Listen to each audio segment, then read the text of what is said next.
that last time I was sick. How do you feel about Beast of Reincarnation? What that? What's that? That's Game Freak's new game that isn't Pokemon. What the non-Pokemon? Is it wait, so is it on console then? It's on consoles, Yeah. but it's also on PC. Oh, okay.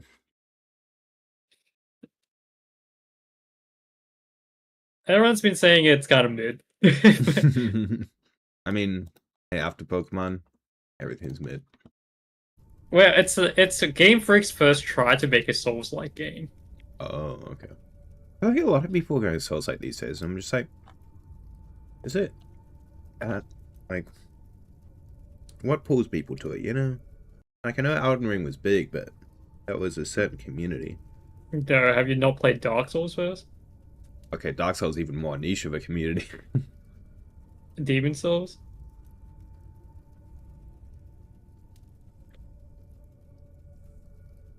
It's come from the same branch. It's like a very hardcore game or where they're willing to spend hours to fighting one boss, which I mean I've done similar stuff, and it's enjoyable. Like there's a big hit of euphoria just like trying to beat lava mode in this game.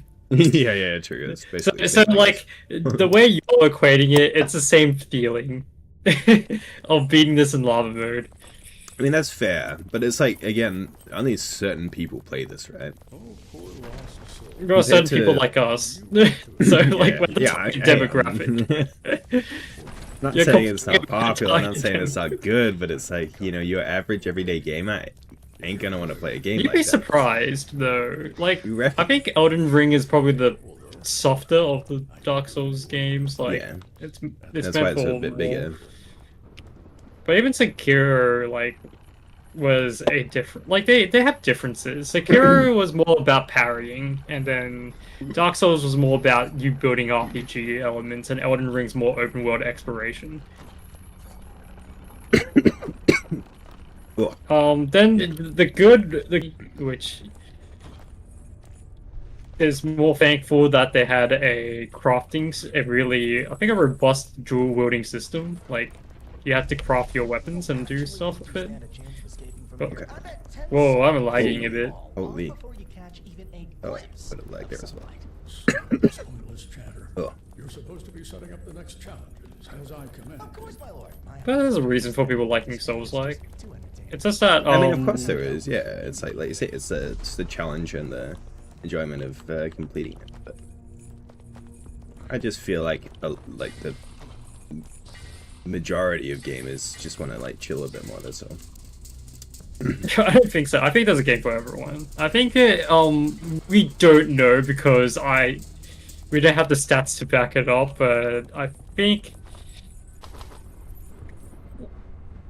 it's interesting to see the splits because I think before people tried to make games for everyone, and clearly that's actually what doesn't actually work. Yeah, yeah. I mean, you can't make a game for everyone.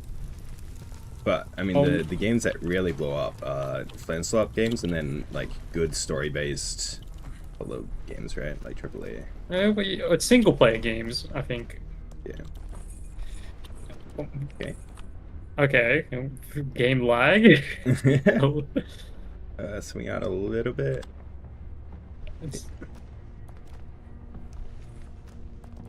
Oh my God, sir. Sir, the game decided today was not grabbing today. They're gonna grab on other random stuff. Oh my God. Okay, somehow I jumped at the same time and that negated our jump in the trampoline. Okay. Well, this is a new experience of chain together. Yeah, I got further solo.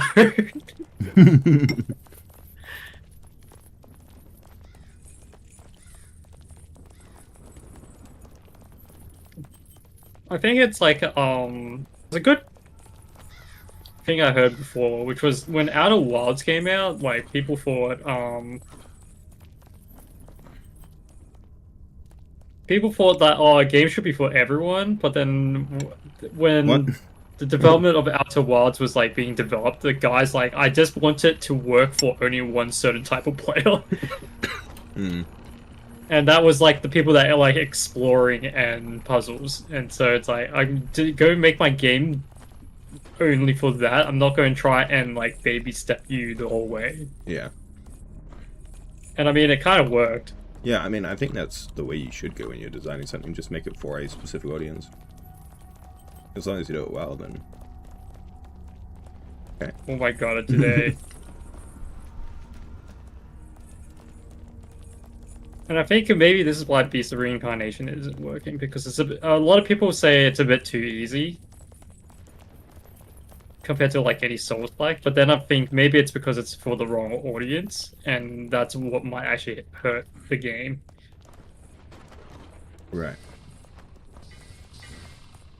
And don't get me wrong, I think that there is probably like baby Souls-like. I call it baby Souls-like. It's like it's a good introduction to Souls-like.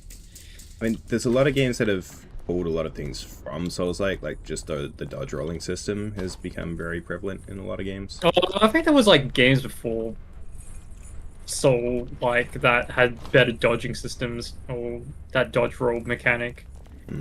I mean, I don't want to say that was the best one, because, yeah, stuff, but... Yeah, it wasn't the first one, I can say for sure. The reason people could remember Souls-like is because Souls-like was the first game that actually said, we're going to make it hard. yeah. It's the... We're going to excruciatingly make it hard, but, I got yanked it.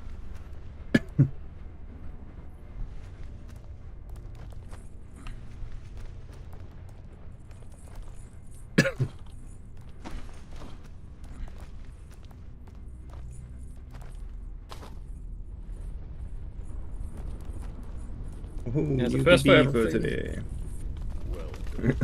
You've climbed a ladder. Yeah, I was going to do like a marathon of Souls-like game whenever I had the chance to. I am. Ladder leads only to a level you will face. I don't think I'd actually enjoy playing the first 3 Dark Souls, but... I played only a bit of the first Dark Souls. I got through the first level, but I then started looking up guides, and I think that pulled me out of it. So maybe next time I play it, I don't look up guides and just try and mode down. But I think I do still have to... Once you look up guides, it just kind of puts you in a mind of like, oh, I've got to Too may as well pick optimal. up this, may as well pick up this. Like, I got to do everything perfect. It takes away the trial and error part of facing the boss as well. I mean, some parts of me say that I do need to look up a guide. Like, sometimes it's like, oh, you're meant to do this. Like, some of the bosses feel like they're designed as a puzzle than the actual boss. I mean, I think a lot of them are, and that's kind of the point, right? That's why it takes so long to fight them. Oh, it depends. Some of it is pattern checking, like, it's basically pattern recognition. Other parts of it is like, hey, use a freaking bow. Wait, what? Oh my lord. Stuck in some... I was still alive. Okay, I was stuck in some weird animation because somehow I landed on top of the spike and then I was trapped in hovering mode. Oh my lord.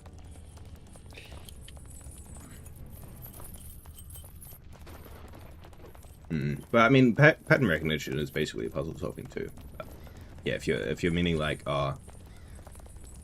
okay, this is actually a peeve of mine for boss fights when they're like, oh, you need to go, like, I don't know, behind this pillar and check, and there's a crack there, and then, like, you hit the crack a few times at the right timing, and it falls on the boss.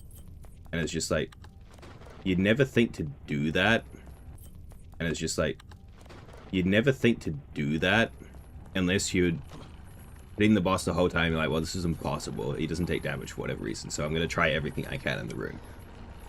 I know games that have done that, and it sucks. I think it's like signposting, but I think what you're describing is Zelda design boss fights, where they want you to do things which are more environmental than actual boss fighting. Right. I mean, it's fine if it makes sense, but yeah, there's some that just do it, and it's. I mean, you can call it signposting if you want. I guess it's a good term for it, but it's just something that makes sense for. I hate when it's bosses that that have no signage of what they're about to do. Like the hitboxes no randomly appears and you're dead, and you're like, okay, buddy. Yeah. 0 frame hitbox is what I hate. Yeah. It's like you makes it don't so necessarily need unpredictable. the big, red circle or square like Yeah, WoW you will don't give need you, that necessarily, but you need to be able please to give you an animation. you need to be able to feel like it's coming at you. Yeah. I get you on that. Oh my. I press space. And the bad thing is that rock is too smooth for me to grab onto, apparently. Oh my god. It's a struggle today.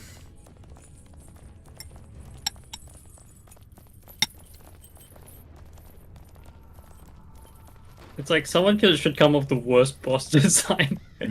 0 frame animation, the hitboxes appear. 5 check boss. We have to make it like speedable though. Yeah. What's your game that has your favorite boss design in? Either overall or individual boss? Oh, I'm mixed between. Oh. Because it's like I'm thinking of like the toughest boss fights, which were definitely too rewarding. But like, surprisingly, Kingdom Hearts games have some Dark Souls level bullshit boss fights. If you ever check online, like the super bosses in that game, it's complete bonkers. Yeah, never played Kingdom Hearts. I don't even know like how you play Kingdom Hearts. I just see occasional story. I would say it's more action RPG, but it has kind of like like it's a bit button smashy for like 40-50% of the game, and then if you're playing on the hardest difficulties, that's when the game's like, okay, this is not just button smashing. You actually have to utilize every single tool, and then the third game happened, which that third game had so many problems. Let's just say the third game's problems are like essentially they give you too many freebies that you're just watching animation hell. You still do a lot of damage. It's just like you just get stuck on animation until the DLC happened, when they basically said the DLC is just for people that actually love playing the game instead of watching animation BS. I think the animation BS was just basically this game is designed for kids, remind you that, but then the DLC is like, yeah, this is designed for adults.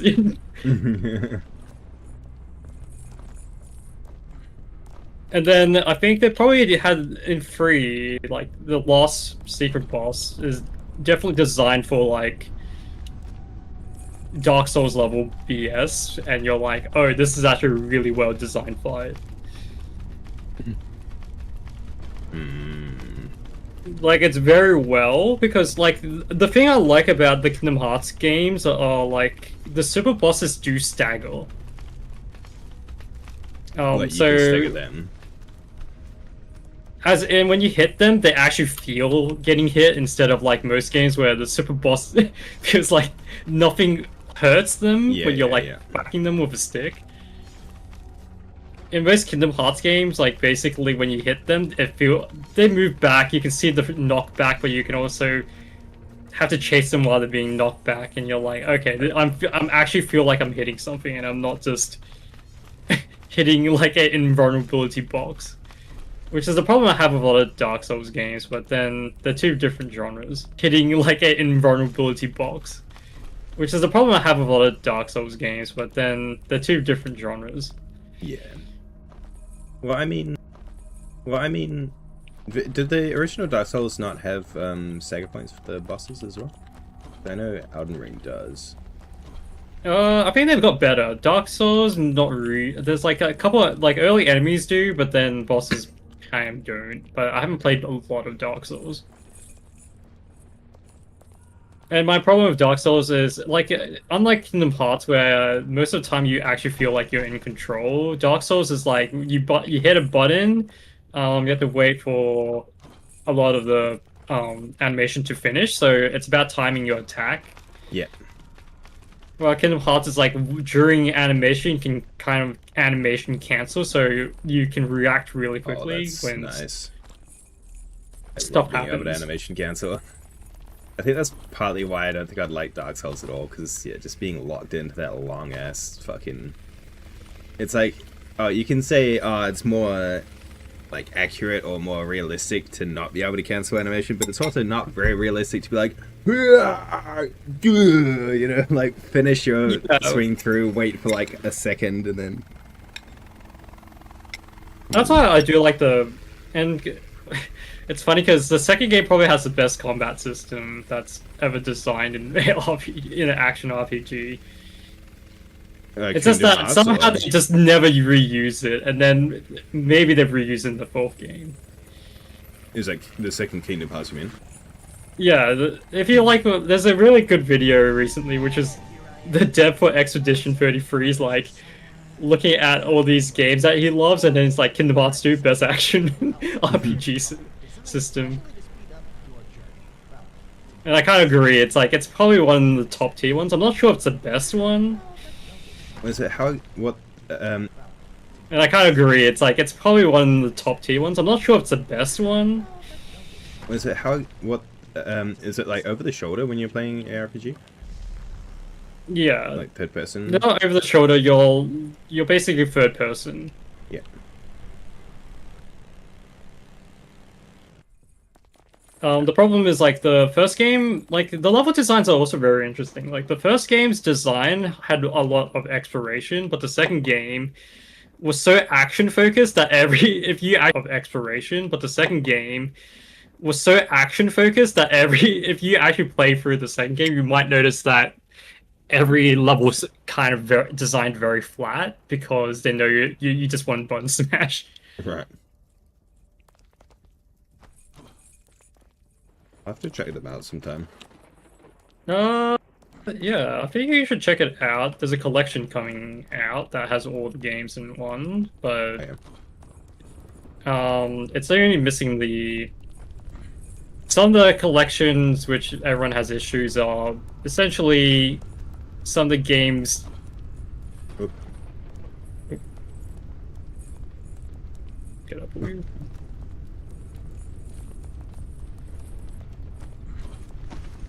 Some of the games are not translated properly. Yeah, sure. Crazy speed. Oh fuck. Oh. Almost crazy speed run.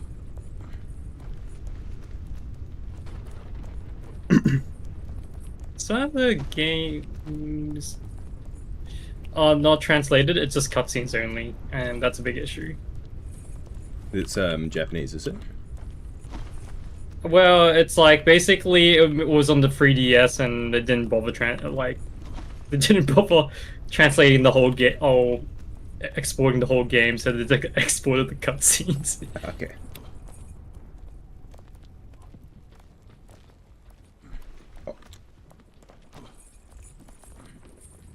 Which is okay, but like, that's if you want to know the story. Some people say the story is very overly complicated, and they're kind of right. But if you just play the games chronologically, you kind of like get where they go. It's not as complex as. Oh my god! I jumped too early. Go, go, go, go! I don't think we have time to get the car.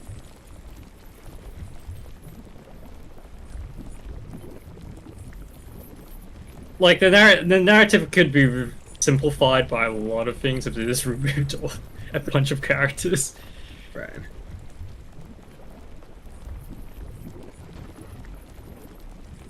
And it doesn't help that a lot of during the development between 2 and 3, they had like I think 4 portable games and they're all canon.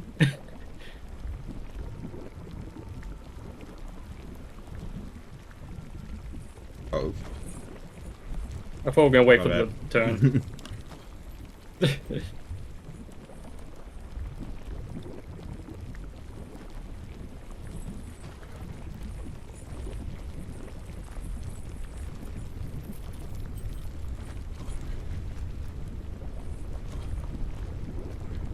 Ah. Oh. Oh, Go. we did go back down as well. A little bit, yeah. No time to waste.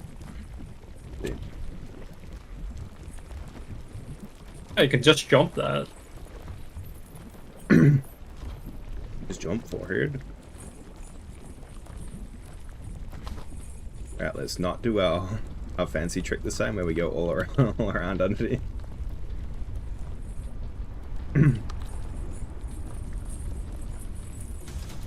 Okay, not bad, not bad, not bad. And we get the elevator at the top of this. We're good.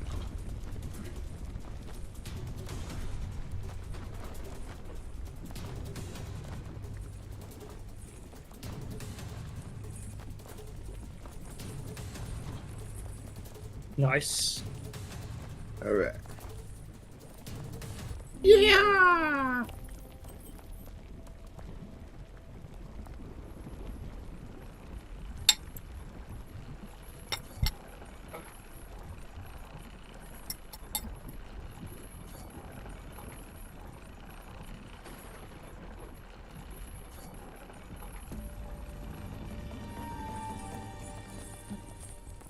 Checking. Yeah, I need to play Dark Souls. I don't know when I'm going to, but eventually I will. I played like 2 hours of Elden Ring and never went back to it. Oh no, probably a bit more than that. I think.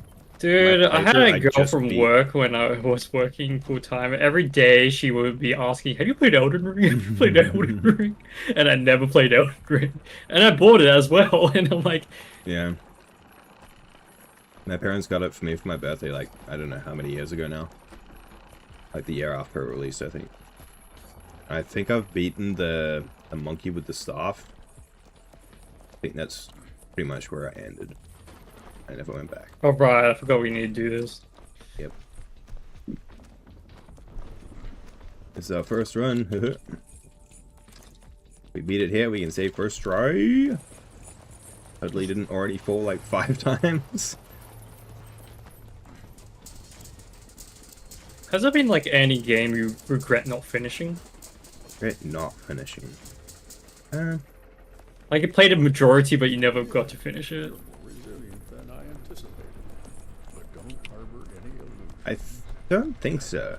The thing is, I don't play many games that have like many story-based games that have an ending, as it were. The real game starts with I think Outer Wilds was one of those until I did it on stream.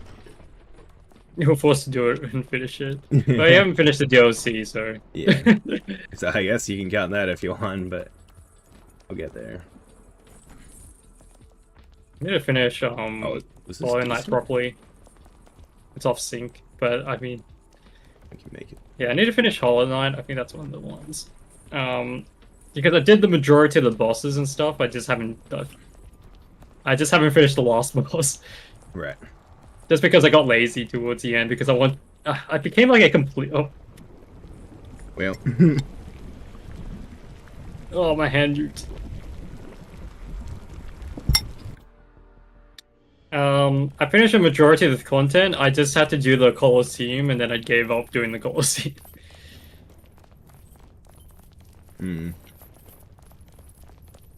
Maybe before you play Dark Souls, like go through Dark Souls, like play through the whole Hollow Knight, and then I heard Silk Song's like very difficult from a lot of people. Wait, I thought you played Silksong, have you not?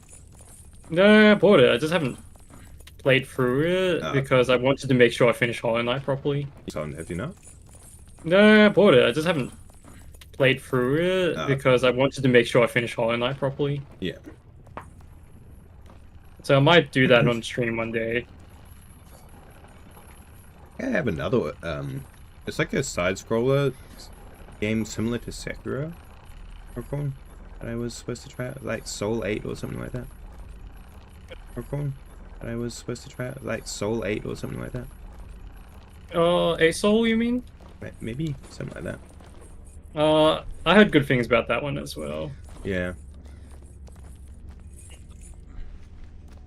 But in my I also heard good things about Tunic. I just haven't played it yet. It's like Tunic is what someone calls like at first glance it's like a normal kind of Zelda type game, like classic Zelda dungeons, and you're going through with a sword and shield. But from what I heard, it's like basically after you beat the game, Oh my lord. the general normal way, you then realize that like so the difference is most of the game like the language is kind of like hidden, but you can translate little sections of it. And there's like also an instruction menu that comes in the game, and then you start realizing that the instruction menu and stuff like you can translate half of it. And as you progress through, you realize like, oh, you can translate all of the stuff, and then it tells you secret codes which you can import, and you find all these hidden areas. Ah. So it's people call it like a mix of like a bit of Outer Wilds type puzzles. Is that an old game or a new game? It came out like 3-4 years ago. Oh well. So not. How are we talking about new or old? Like 2010? That's a new game. I would say It's like- relatively. Game manuals actually used to mean something, or like, you know, be useful. I back in the miss old game days. manuals, to be Yeah. honest. But these days, that's why I was like, that's a new game for sure, because games in that My- era do not have. I love when people put dumb stuff in the manual and you're like, oh, this is so funny. And one of my favorite ones was like Assassin's Creed 2. Because in the first Assassin's Creed game, you're not allowed to jump on water, you just die. Because the Alright. program's never programmed or did any swimming animations. But in the second game, they finally did put swimming in. And so in the instruction manuals, it's like, oh, did you fix the the swimming bug? It's like, yes, we did. And it's like written as lore, like, oh, it was a bug in the first game because the whole premise of Assassin's Creed is you're running simulations of your ancestors, so you're never actually playing as if you were at that time. You're playing as someone from the future yeah, going back in time, and it's like the only reason Bug you in couldn't the swim in the first game was because of the simulation not be accounting for swimming. That's funny. And that's what the like instruction manual was saying. It's like, yeah, we patched it out this time. Made it And I thought that canon. was such a cool thing to add in the instruction manual. Yeah. The other one is for Metal Gear. Apparently, Metal Gear Solid, you had to look at the instruction manual to get a code to call certain radio to progress the story. Right. Okay. Yeah. It was also to check if you actually purchased the game, is from what I heard. Smart and smart.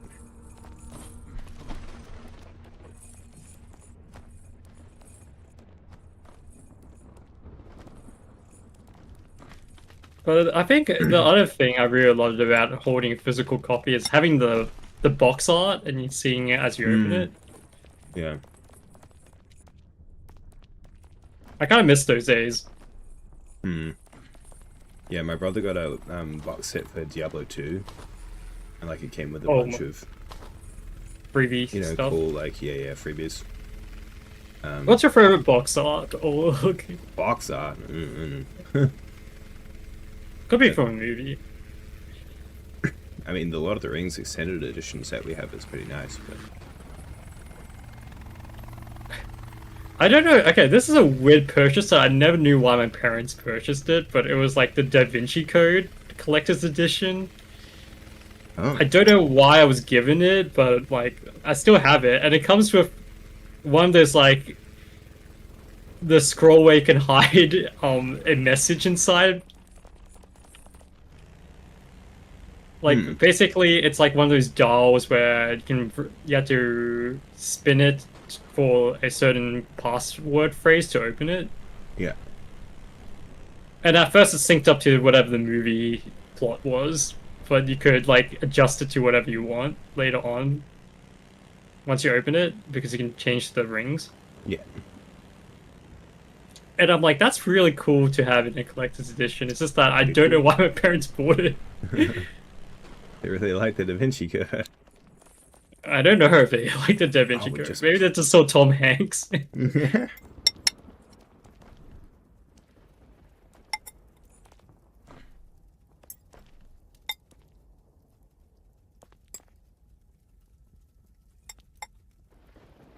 Oh, I also missed you don't touch any consoles, right? No, not really. Uh because the GameCube had such a funny disc. It's like a mini disc.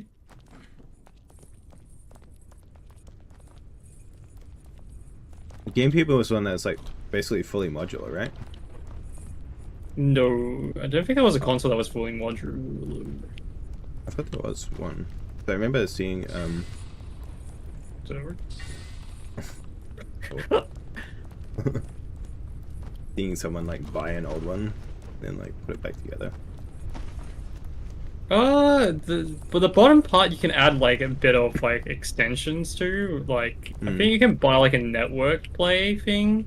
But back then it's like, but you just inventions to like I think you can buy like a network play thing. But back then it's like, but you just invite your friends over and then you just smash through like a couple of rounds of Super Smash Brothers or whatever. Oh, I hate that so much. Oh, Oh, we're back here.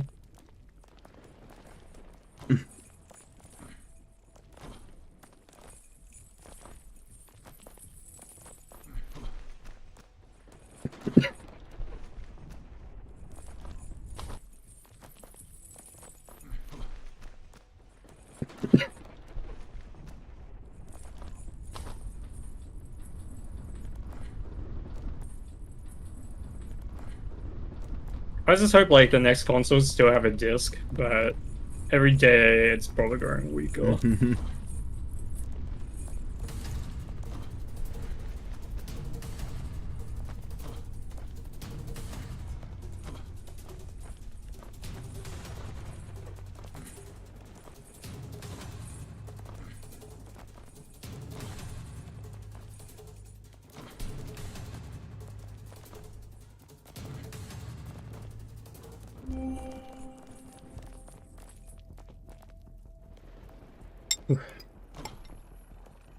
Ooh. Trying to think of like games which are like such a niche that no one's heard of and I played through it.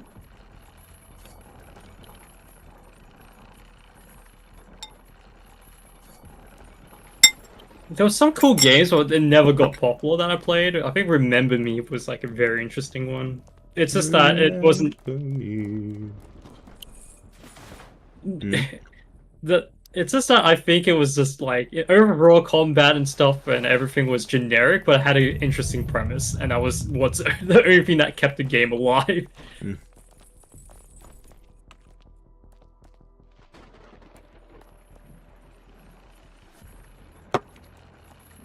Because the premise of the game was like set on a neo France, I think, and basically people treat memory like a currency.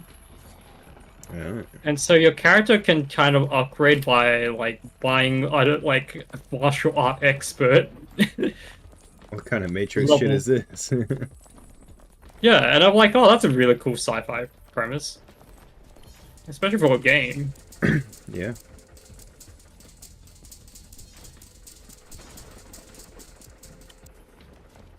But it becomes a very interesting premise when you think about like how these people that buy memory stops knowing who they really are because of these memories. Because Whoops. you did tap it. Yeah. Might have landed directly on it. I don't know if we have time for this, but we can give it a whirl. Remember me. What? We need to be slightly more patient with that. I finished my food, so like, I'm in theory locked in, but He's locked in everyone. locked in as a sick person could be. There you go, AFK.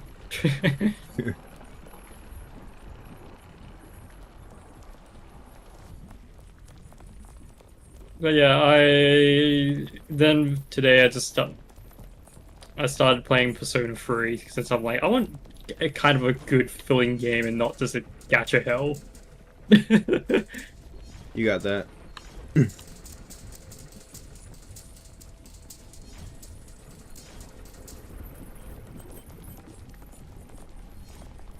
Yeah, gotcha. And then the moment that really hit the nostalgia factor, was then the game's calendar says 2009, and I was like, yep. I think I have a copy of Persona 5. I don't know if I'll ever play it, but I don't see it. Persona 3, the new one that's remade. I thought that most of the Persona games were like, Are we going? Are we going, buddy? I'm just not in time with the new sync pattern.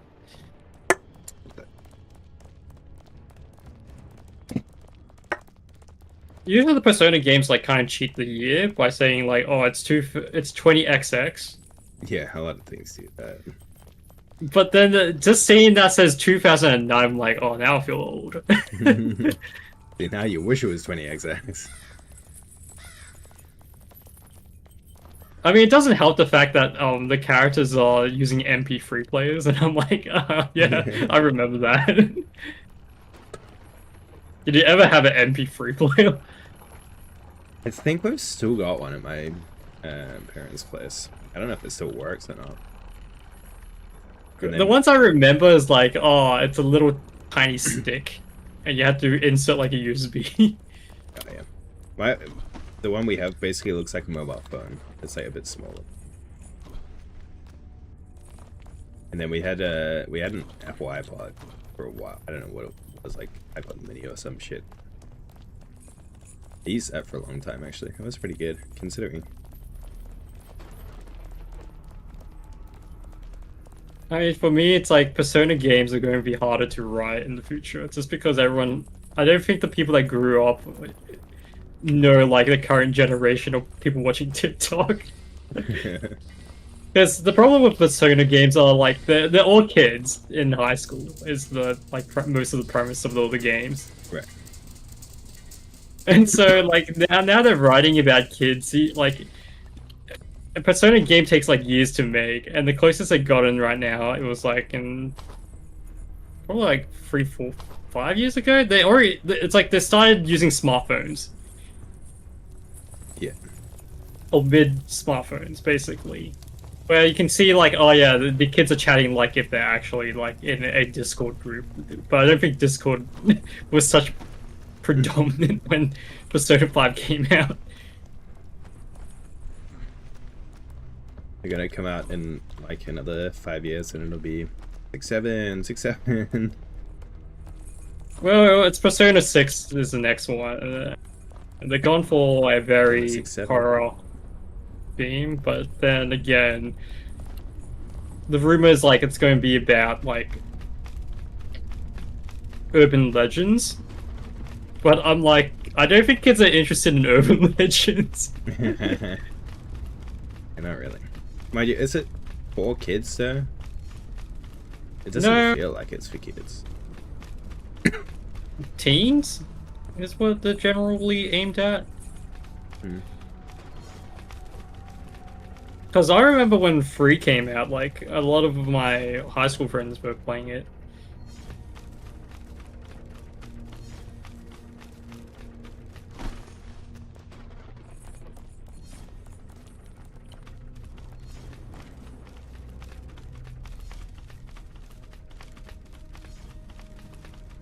I think that's also a how do you say, like a generation thing though, like I feel like Oh, not really. us, Like, people I would our say age, there's a it's- split between our generation, and what the split is like basically. Ooh, it's really hard to say, but the split is like, it depends on.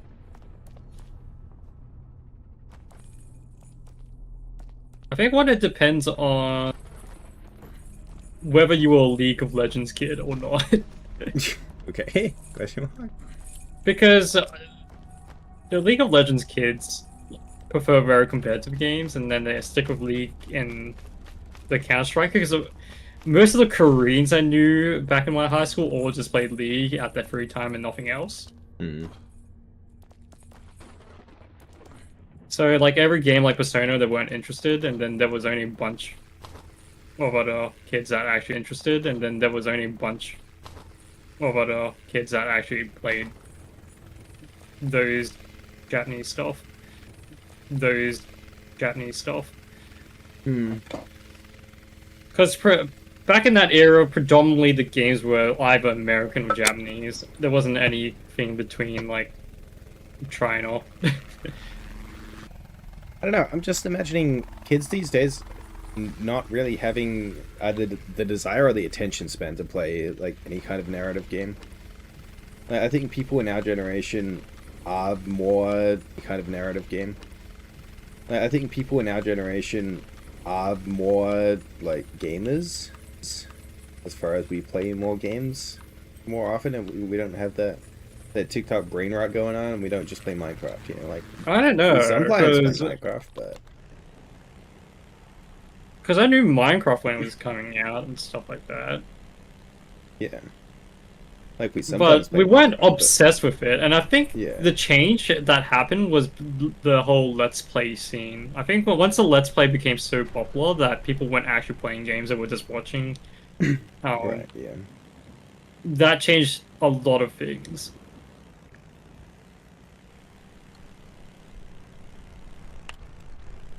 Oopsie. Bill. Run! And we just missed it. Ah, mother. Oh. No, we're not gonna hit it. No. Yeah, but because I'm imagining what like Gen Z plays now, right? I'm like, it's Roblox, Minecraft, Rocket League. I hate the fact that, like, if someone made Peak in Roblox and people played that, and then people in Peak's like, I'd rather you pirate our game and play that. Yeah, it's like that's kind of the games that they play, right? And you know, a few are still going into like CS and League, of course. I would say, honestly, people hate. Into like CS and League, of course. I would say, honestly, people hate piracy, but like devs themselves. But honestly, piracy actually helped a lot. What is that? Like devs themselves, but honestly, piracy actually helped a lot. What does that have to do with anything? Because they market the game for you better than you playing that version in Roblox, essentially. Hmm. And also back then, and remember, I think the current problem is kids, they don't pay for their games because they'll have to ask their parents for money. Yeah. And that's why the Peak developers like ran and you pirate it. It's just because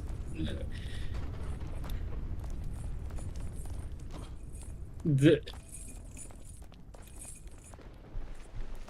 can jump 2 at a time if you just jump. Oh, okay. But we could just run. Running is faster than jumping. I was testing new strats while I do this because we've been here so many times. But yeah, I mean, regardless of the reason, maybe taking that. Well, piracy is like a issue of release stuff, but also like I generally think, and this is the problem, is what's capturing kids' attention is like, one, is it free because kids don't have money? Two, is it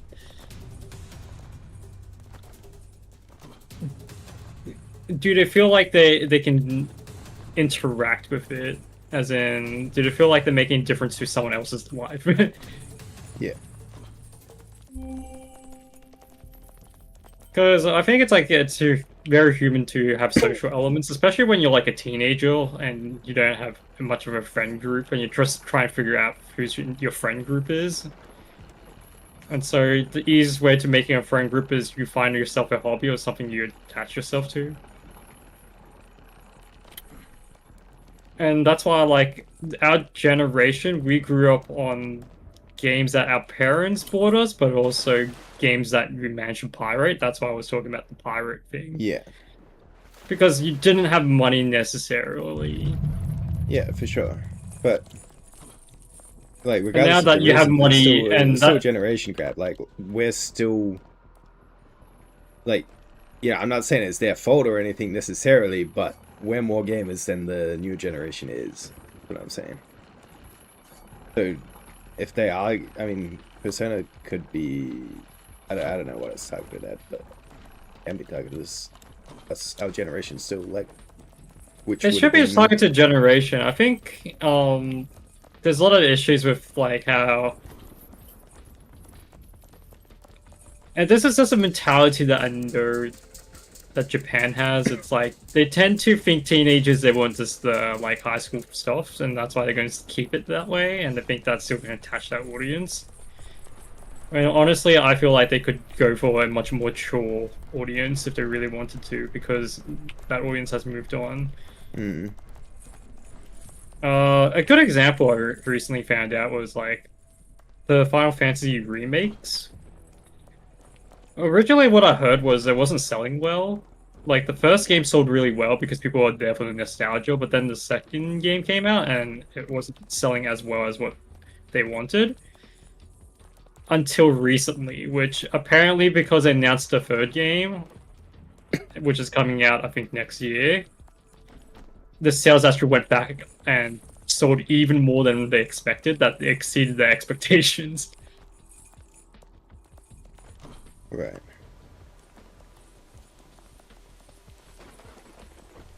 Another like a wild example is like Expedition. Like I don't think any dev thought that was going to be a running success story. I wouldn't say dev. I think the publishers didn't predict it would do that well.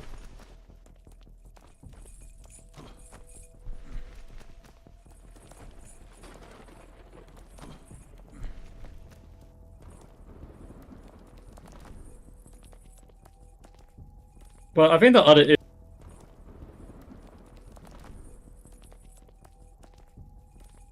other issue is that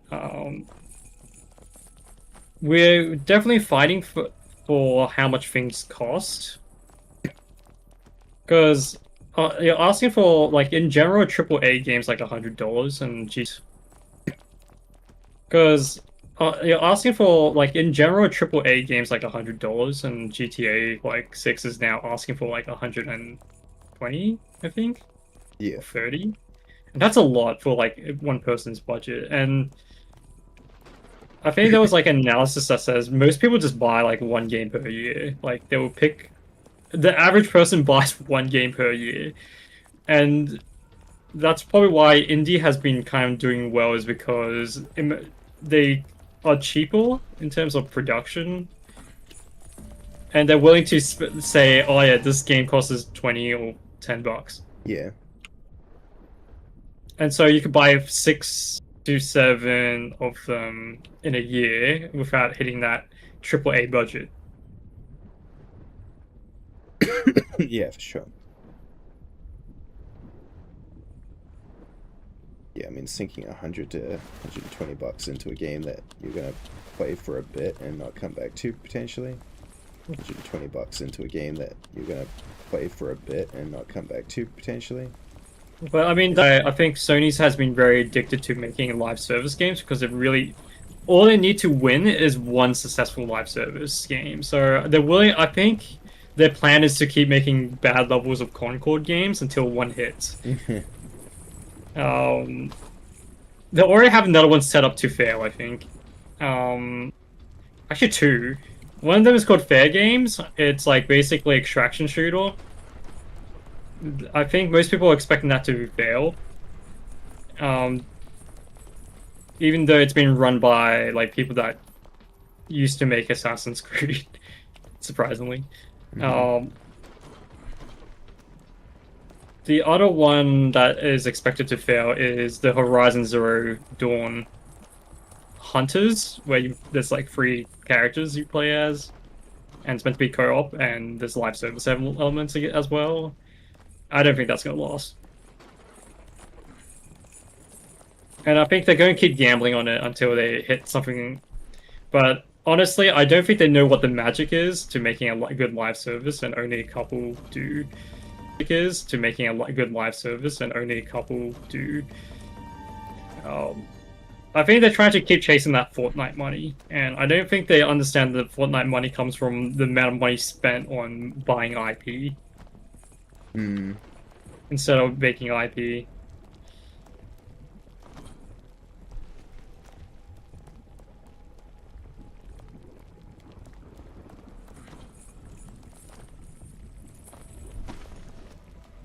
Because if an outfit of John Wick can earn Epic Games $1 million compared to the Concorde selling less than $500,000, then we do have an issue of the return on investment.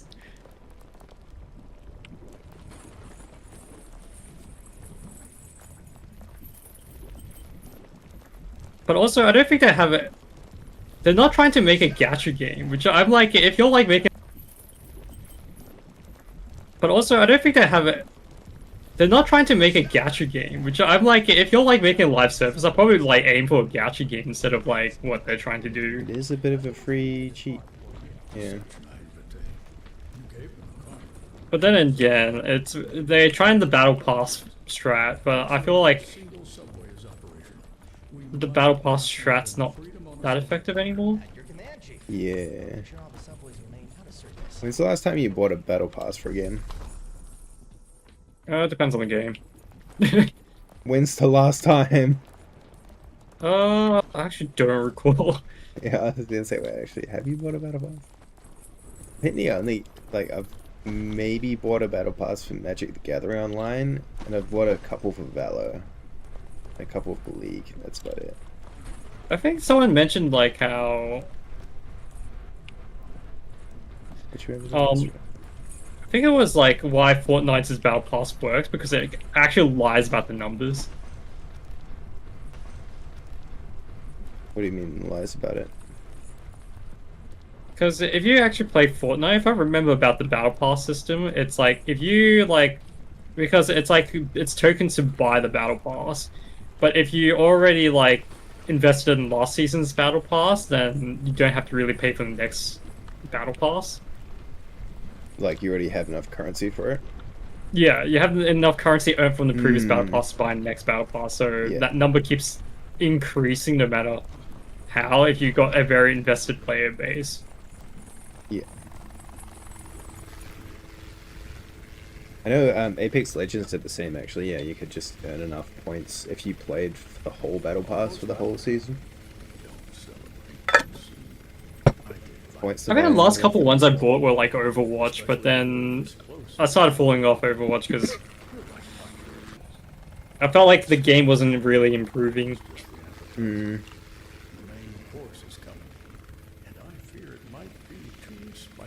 Because my problem with Overwatch is like I love the lore of it, the world is amazing, and then they somehow keep dropping the ball. And my final straw was when they released the single player campaign, and did nothing with it. What are we doing here? What are we doing here? I thought you jumped. Why are we jumping? It's turning. It slid straight off.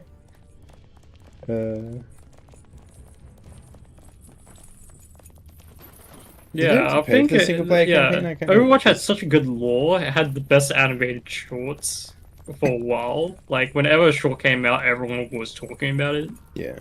There's a reason why it's still very prevalent on certain porn sites. And the sad part was that I think there was a rumor, but like they basically tried to make a Netflix series using all those shorts, but then it fell apart because Bobby Kotick, the CEO, was a dick about it. The game was full of the CEO self-sabotaging that whole game. Ish. Like I could talk along about how much the series got sabotaged by executive decision making.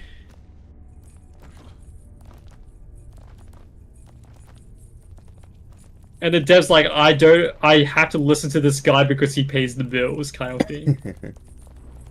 Yeah. Like, for example, like, Overwatch was never going to be, like, an esports thing at first until, like, Bobby Kotick got the whole idea from watching, like, basketball, and he's like, oh no, this has to be esports. And so they had to keep pushing patches whenever like a esport event was coming up for Overwatch, which pressured the team to do stuff which they didn't really want to do. And they're forced to keep changing the meta every time because they don't want it to look boring on screen. I mean, nothing necessarily wrong about it being an esport, but then just Well, the problem came upon when they prioritized the development on esport, when the game is much more casual than most esport. Hmm.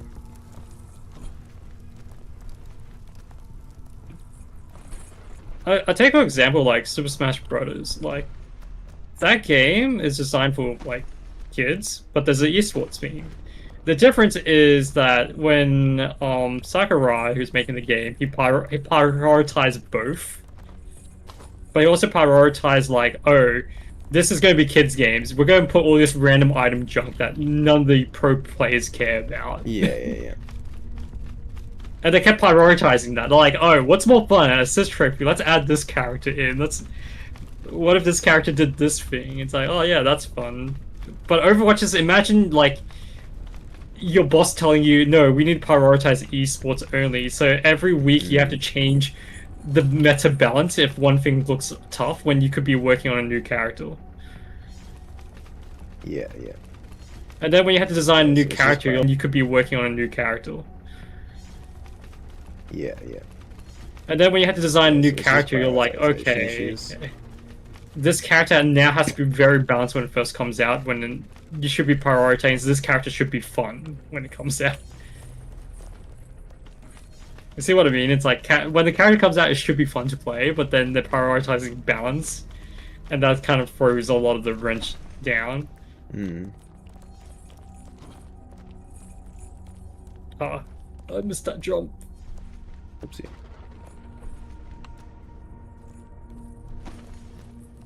You can climb that? What are you? Oh, okay, all right. This game, sometimes its physics Come on, is you know. wild.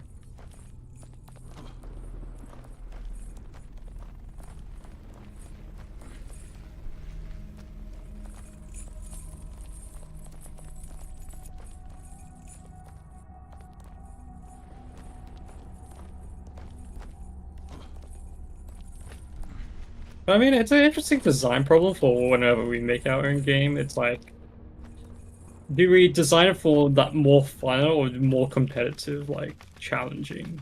Hmm.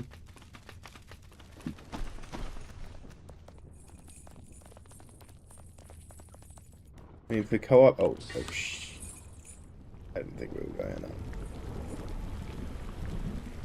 That's fine. I think for co-op, it's like it's fine to design for fun. Yeah, I think that's definitely the way to go. And you kind of... It's only really single player that you have a choice. Well, I mean, you can choose for the others, but it's like co-op is very easily lends itself to fun. PvP very easily lends itself to competitive because people will be competitive regardless. And then it's just... Yeah, but you kind of want to be do. competitive, but also have some fun elements to it. It's probably the mix, which is... It's balancing that mix where it's like, okay, it feels balanced, but it's still fun. Hmm. Like, your fun, it could be... And this is where it's very hard. It's like, people have different types of fun. Like, some people like strategy, where they're like figuring out which synergizes well. Like, people that play Hearthstone, they like to look at the card synergy and it's like luck of the draw, and then they get this cool synergy, and that's their fun. It's like, it's almost like playing pulling 10 characters in a gacha pool. But also they strategize the like thing, so they feel smart about doing it. Yeah. But Because with that, like, like Valo and CS, like there's not a lot of fun elements in that.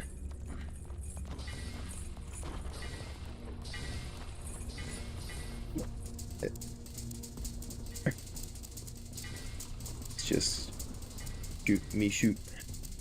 where the fun is comes out when you shoot your enemy dead. Yeah, which is just competitive, right? It's just satisfies people's competitive spirit. And I mean, you can argue it's working in a team to win or whatever, but like,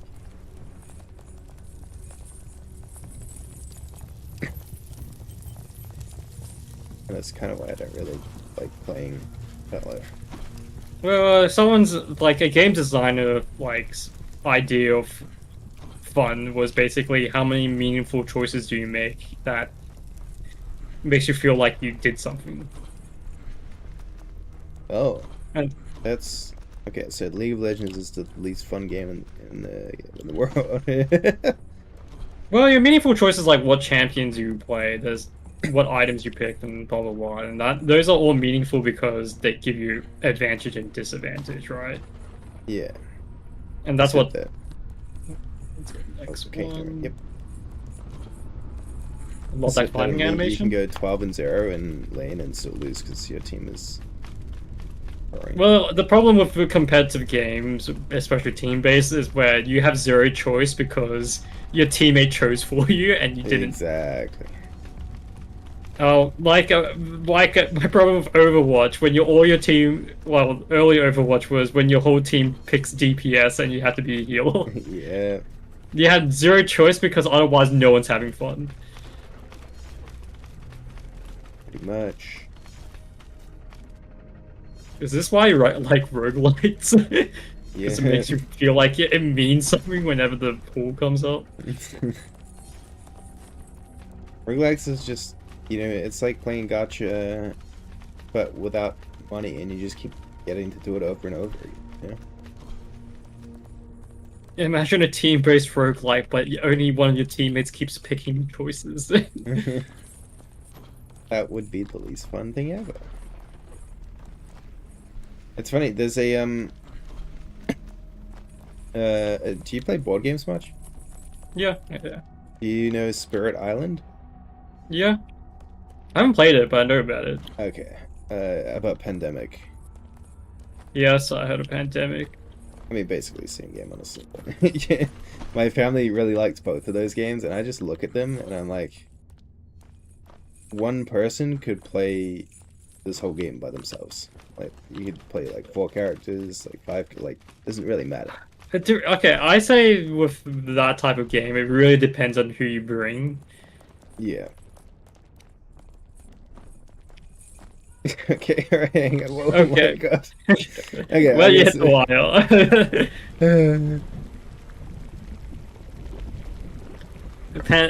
With Pandemic, I would say it really depends on who you bring. You remind me one of my favorite moments of playing a board game was like in Lord of the Rings board game. And it's like it's basically there's like 4 maps you have to traverse with your and each person's playing a hobbit. Okay. But only one of them gets to carry the ring. That's the important part. I forgot to say. One person carries the ring, and the game loses if they die. Like if they lose the ring, because you're trying to get the ring to Mordor. Right. But I think if I recall, you can transfer the ring across your hobbits, but the ring gives you a disadvantage. Yeah. And every character has like their own like items that they can build up and shields and stuff.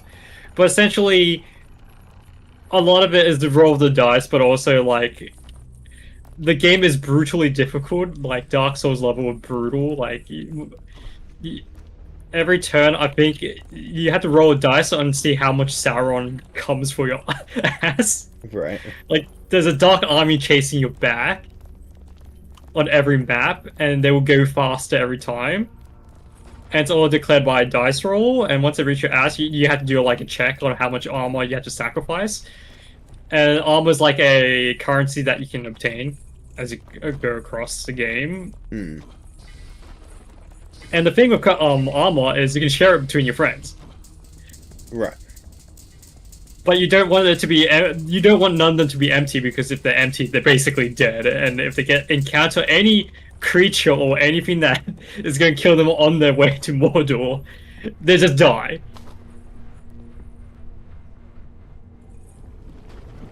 Some days it'd be like that. Oh my god. So I remember what happened was we got towards a game. One of our guys died so much earlier in the game that it was just 3 of us, and we were like, okay, we need to like keep this Hobbit team alive. And then eventually it was so bad, like we knew we were so screwed that everyone's like, okay, we're gonna try and get as much armor as possible and throw them all at this one hobbit and have him try sprint to Mordor. And it was like the most hype moment you ever feel like. It's like, I think we had Frodo carrying everything. And we're like, okay, roll. And then he got killed right at the door of Mordor. And we're like, oh.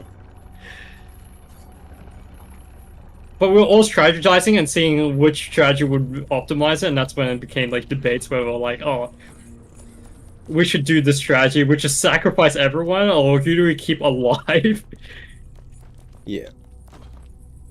And that's what I mean, it really depends on who you're with. Because on the opposite end, I have a friend that likes to micromanage so much in games. Yeah, Like yeah. he's a guy who would read every tiny description in a thing, and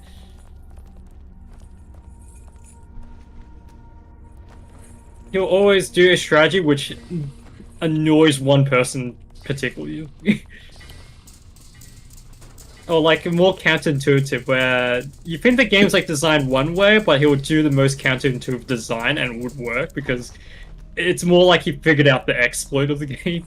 Right. Yeah. Yeah. Like let's say I'm trying to think of what he does in Catan because it's a good example he does in Catan. If you ever play Catan, it's like it's a resource type game, right? But he'll always go for instead of building like bases and stuff, you always go for economical buy soldiers and everything first. And then for the rest of the round start exploiting the crap out of that. Right. Okay. So he always picks up very niche strategies. But it's like sometimes it's fun when it's competitive, but when it's co-op, he will overdo it by like over analyzing every scenario that you end up playing analysis paralysis than actual playing. Yeah.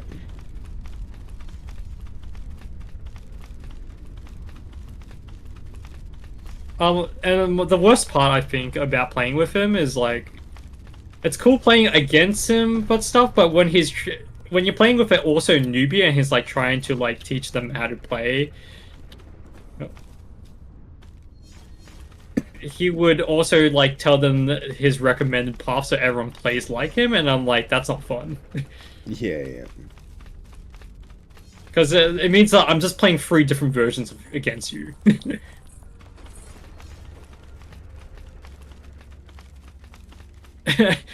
Somehow I got really pissed off at him because of the way he plays and teaching people to play that. Eventually, I made it that Catan became a 2v2. Because I was like, I'm just going to help this one person win. Because you magic cockblock everything that I could do. Because he knew I was a really good player, so he just kept like playing against me. So I was like, okay, I'm just going to support player 2 and not play for the win. And that kind of ruined the game for me. Yeah, that's... Oh my god, I overjumped that. Oh my goodness. Okay. We're doing 50-50. I trip on the jumps and trip on the lasers. Yeah, this is the stream. I trip on the opposite. Oofed. Okay.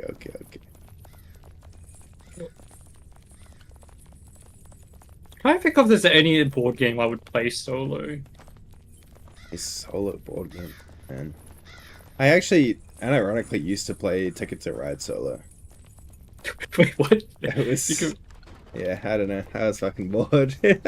I just play like 6 hands or however many that was. I feel like I could only play Ticket to Ride with people, though. Yeah. I think it was some OCD coming in where it was just like, okay, I'm gonna try and fill in as many tracks as I can and like, you know, gather the right trains. You didn't. But yeah. I honestly just don't like playing a lot of board games these days. I still like playing them. It's just I haven't found much time to. I mean, the worst part of it is just learning, I think. Yeah.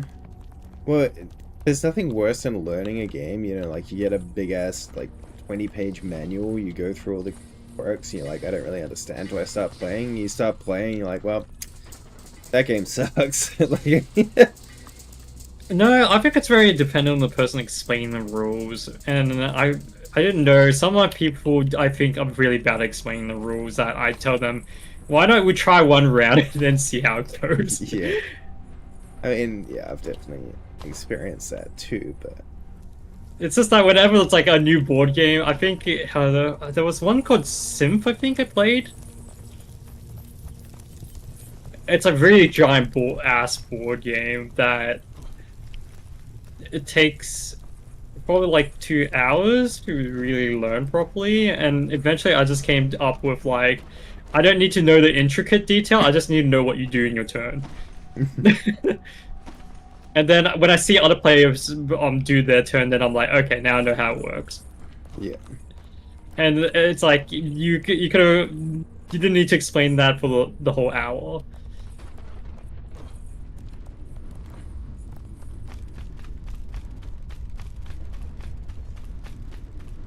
But then, because I'd go to a lot of like game dev meetings and meetups, there are some board game developers, so I sometimes try out the games, and either one I find them too. There's ones I find a bit too simple that I feel like, okay, your game is just RNG. Yeah. Are you gonna make that? No. No, I don't think we are. Yeah, your game's either too RNG or it's too simple. Or your game's instructions are too lengthy, I don't really care. Yeah.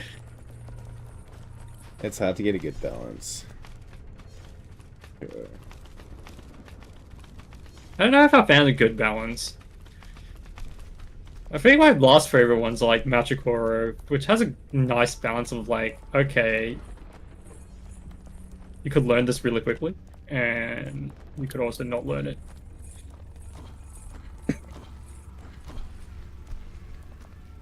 Because Machikoro is like simple, it's like every turn you got coins, buy a card, and yeah, buy a card and then roll the dice. And if your dice lands on any of your cards, you earn money. Monopoly? But also, like, that's it. Pretty much it. Like, you earn money or you lose money. Because some other player has a certain number that eats your currency. Right. And then, if there's any special cards, like, have this quick small effect that's like, okay, just follow the instructions.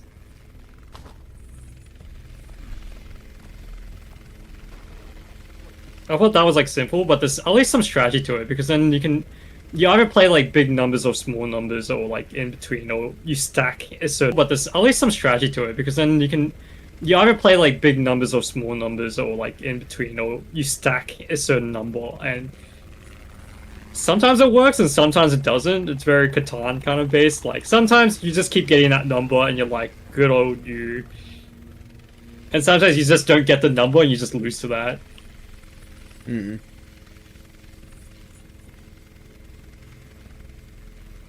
But my favorite card was that there's one card that redistributes the wealth. And everyone hates that one. Not the communism. Not the communism.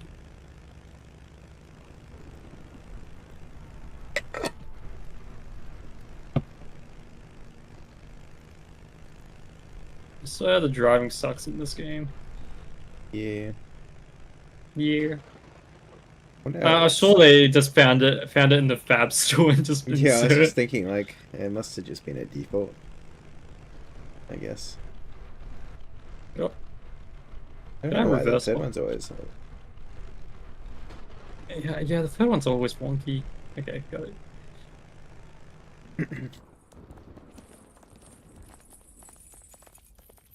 Oh.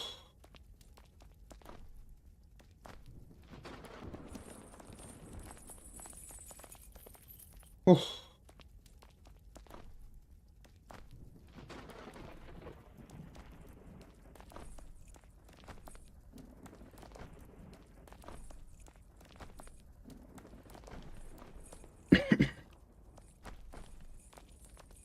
don't think I've had much friends that play single player games. I think I know like 2 or 3 of them, but they don't like socialize that much.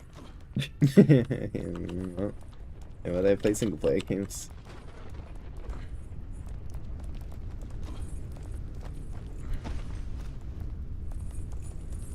Then again, I think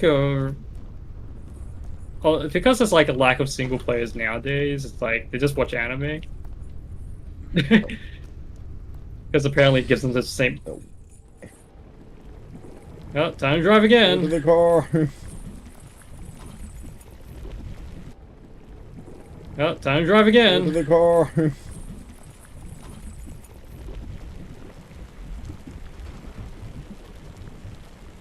Because Yeah. it's an anime single player. Not if it's anime and chill.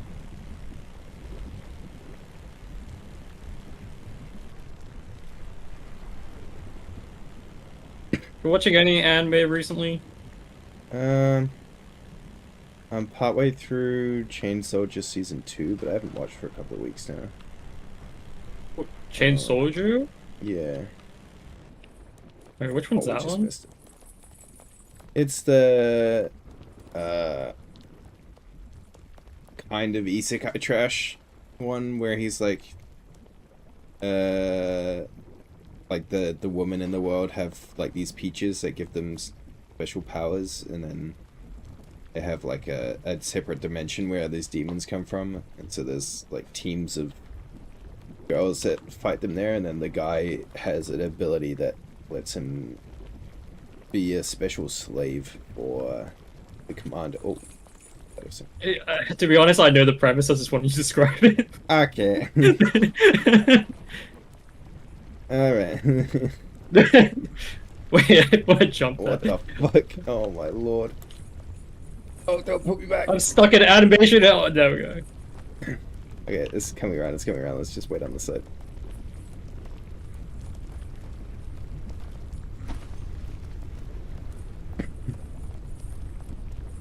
Is it isekai? I thought they built up at least.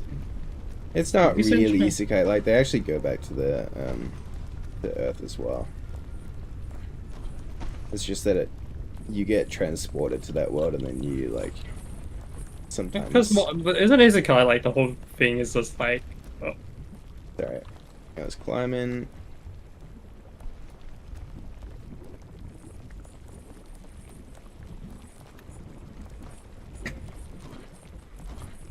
These guys just in a different world. Which I mean, this kind of is. It's like Isekai Light. isekai light. Oh, we're going to be very specific about what is isekai. Okay. Isekai trash. I've got a lot on my to watch list though. Like I need to watch. Mushoku Tensei is coming out at the moment, the latest season. I have not watched a single Mushoku Tensei. I actually recommend it. Unironically, quite good if you can look past certain themes. You can look past it, him perving as he. As like a 4-year-old, yeah. If you can look past that, it gets a lot better.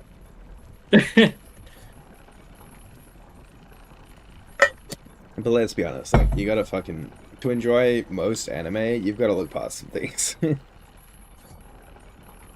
Whether it's the incest, whether it's the I mean a lot of It's a cultural difference, I think. It's like a lot of things you have to look past where you go, yeah.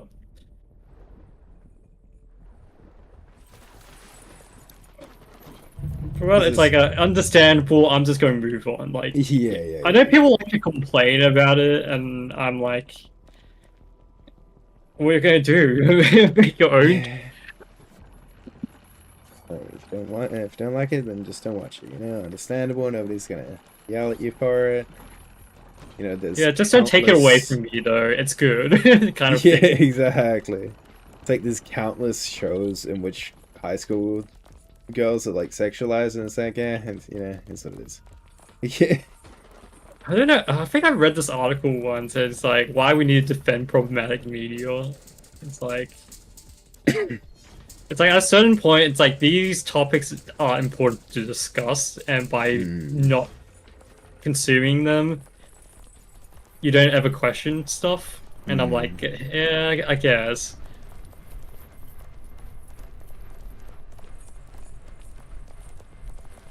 We can make it.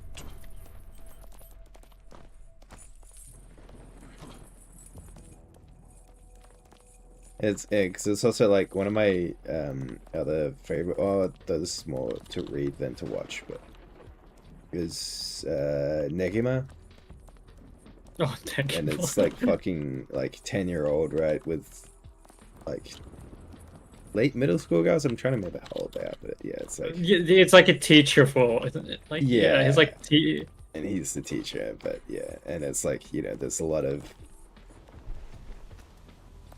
sexual themes running through that. There's a lot of tags, let's say that. Yeah, and it's like he's fucking 10, goes up to like what, 12 by the end or some shit, and it's like, if this was set in like university age, this would be great. Like, this would be amazing.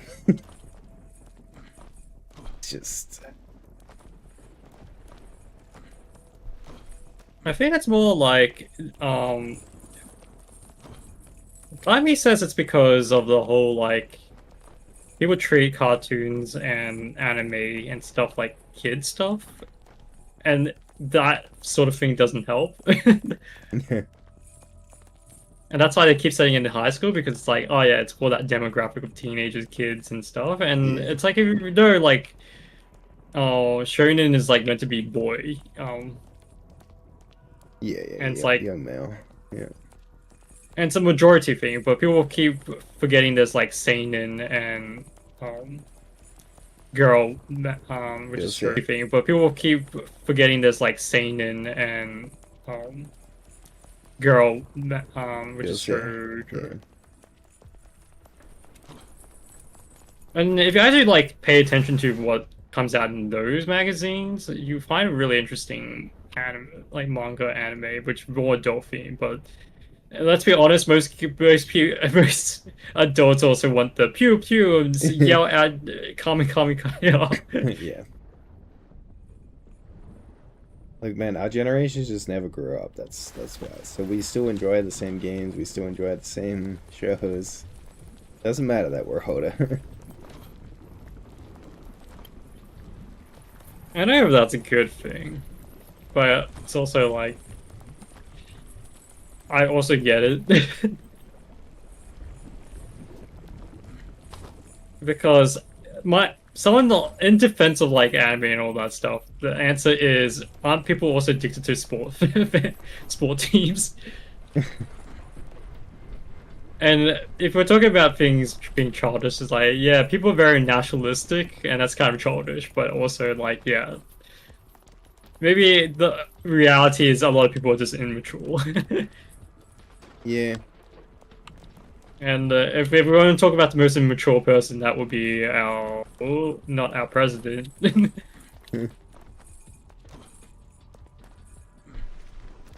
Who goes starting wars across the sea.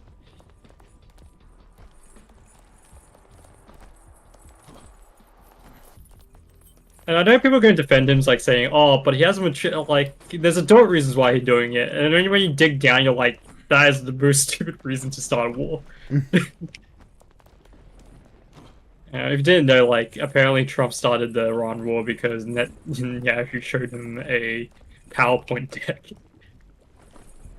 which is like a whole 6-point slide, like why we should invade Iran. Because we can do it under a week. I think that was actually one of the slides, which was like we could beat the war under a couple of days. Yeah, and did they? No. Nope. And then the generals had to defend the decision, and when they had to tell the soldiers, they had to tell the soldiers like, "Oh, do it because of America," or God. Oh God, giving right to others' countries. Oil.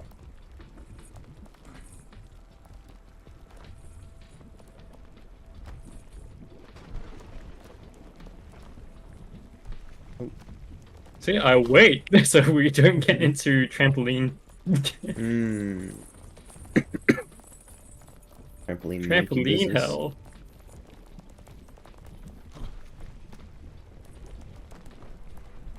So maybe in reality everyone's a man child somehow. Yeah.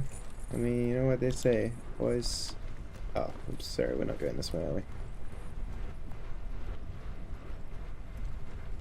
I'm You kind of suck. stuck here. You might have to let go. What are you stuck on? Oh, we're just going here. Okay. Yeah, I don't know what's up there. I don't think it helped.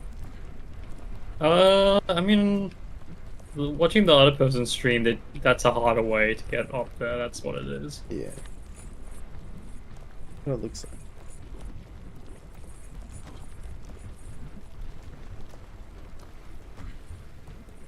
I think our way, well, no matter what you do, you still have to go for that one fan. Yeah.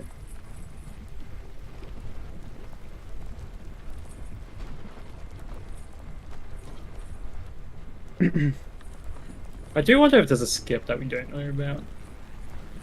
Hmm. Like, if we jump, we can grab onto the pipe while skipping the fan.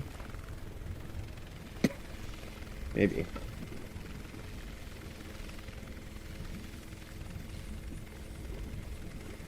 Let's see. So in terms of anime I'm watching Pluto on Netflix. Watching what, sorry? Pluto. Oh. It, so it, the whole premise is that it's basically a adaptation of Astro Boy, one of the arcs in Astro Boy. Mm-hmm. But the what if scenario is if it was way more darker and grittier and more philosophical.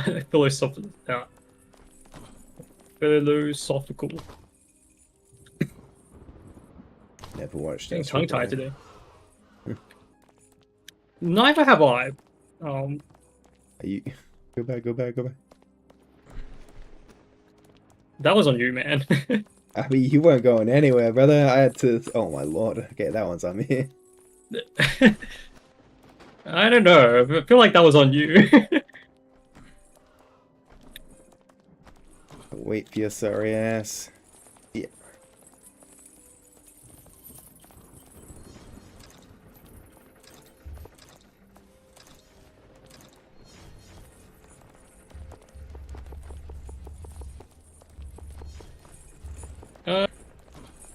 Yeah, I would say most people haven't watched Astro Boy, but they know of him.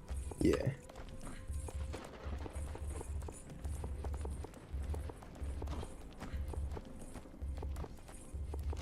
But yeah, it's interesting because it's dark and grittier. It's basically a bunch of scientists are getting murdered around the world and no one knows why, and they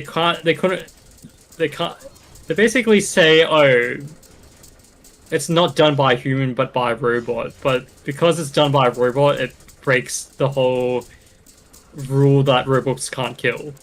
Yeah. Hi, robot, is that you? But better.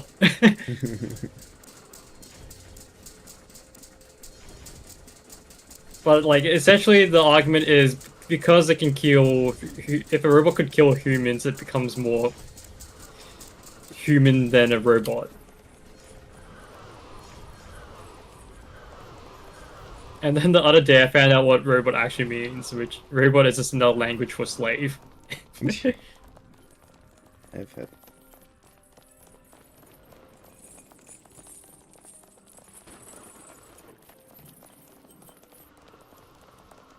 So when people say, oh, robots are taking our jobs, yeah, slaves are taking over our job. It's just like the 80s. It's just like the 80s.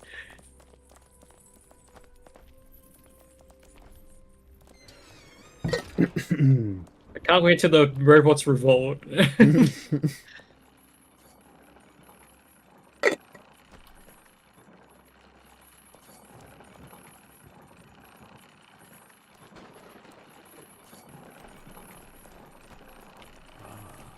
elevator to success.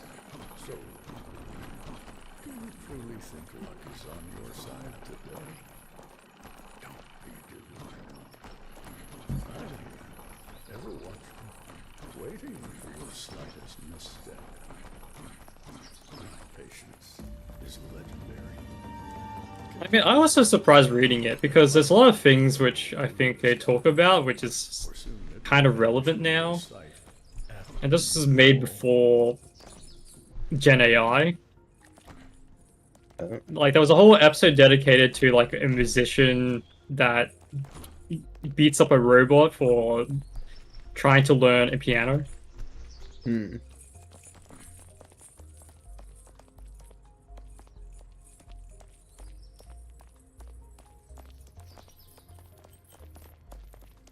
And it's like, oh, that's because you pieces of junk just, like, take stuff and not really learn. And it's like, oh, that's pretty, like, relevant. And this was made...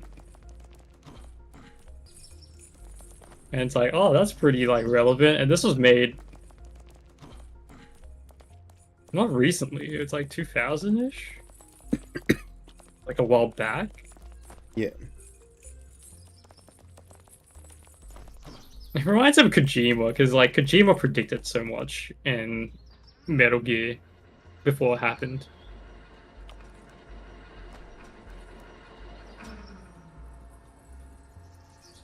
Her favorite prediction is him talking about memes being the culture, the world of the culture.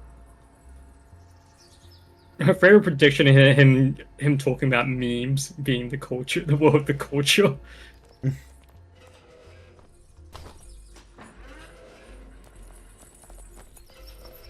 I keep mistiming that.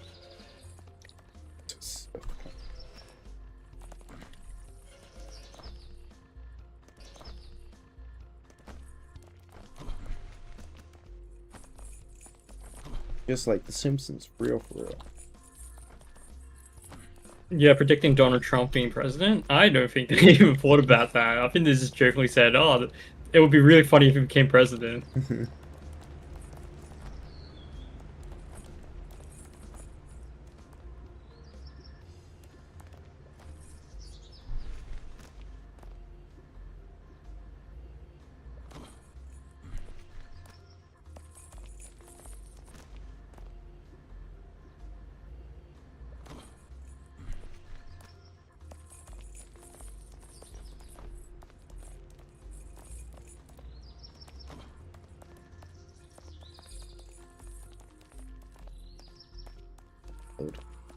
I don't like those steps because it pushes you back. Yeah.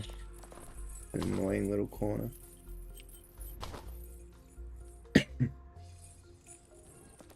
Okay, mate, we've got to lock in here. Look in, look in.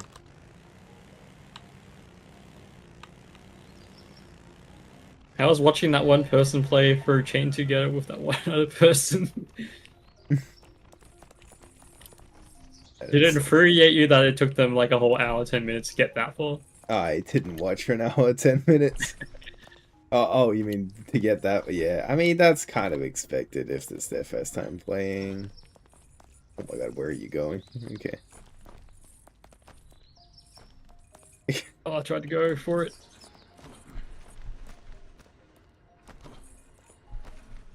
Oh, you really wanted to skip that, okay. Yeah, I was like, oh, wait a second, we could.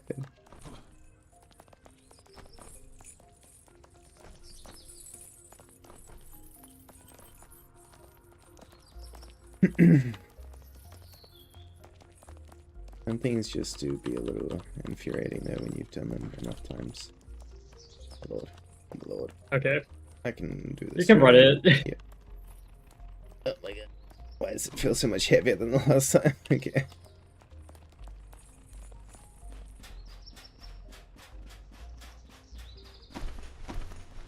I just realized it might be faster to look away from the ledge and then flip back, so I skipped the whole climbing animation. Yeah, You it's grabbed up. noticed at that time too.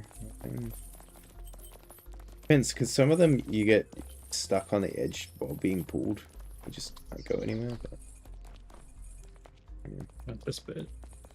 yeah, we've the been in this timing. part so many times. It's not even that we get stuck here; it's just that we go back to here. I think this bit just takes too long. Yeah. And next one. Okay, we should prep up.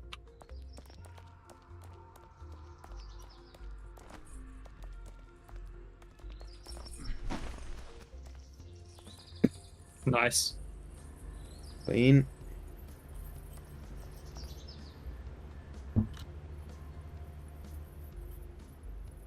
We made good progress. We're like 1/3 away.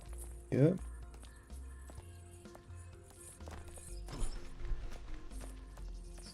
Lava's just rising now. It's kind of cool how it just rise into the river for that part. Liver of lava.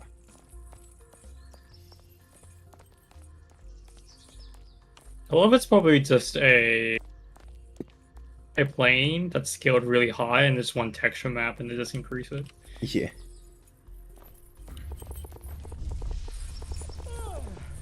There you are. I'm taking a little nap because I had so much work. I don't think you're ready for what's coming next. Oh, I almost forgot. If you fall, try not to scream too loud. I wouldn't want to wake up from my dream. Well, it's a dream where humans panic in the Okay, I didn't think I grabbed that ledge. Oh, sorry.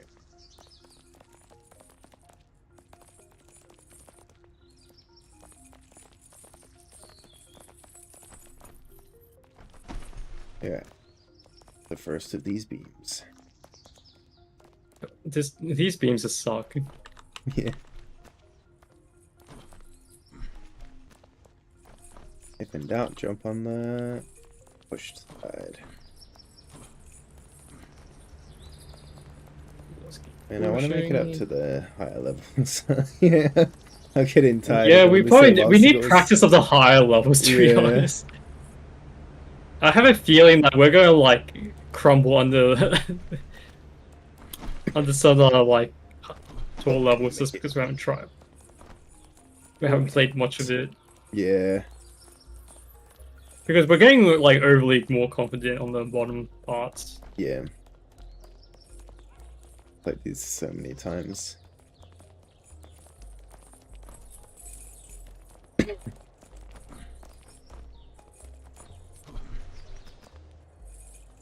Nice. Nice. Just in time.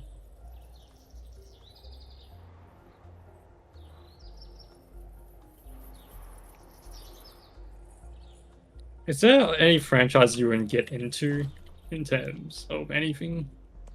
That I am going to get into. Yeah, or you want to get into?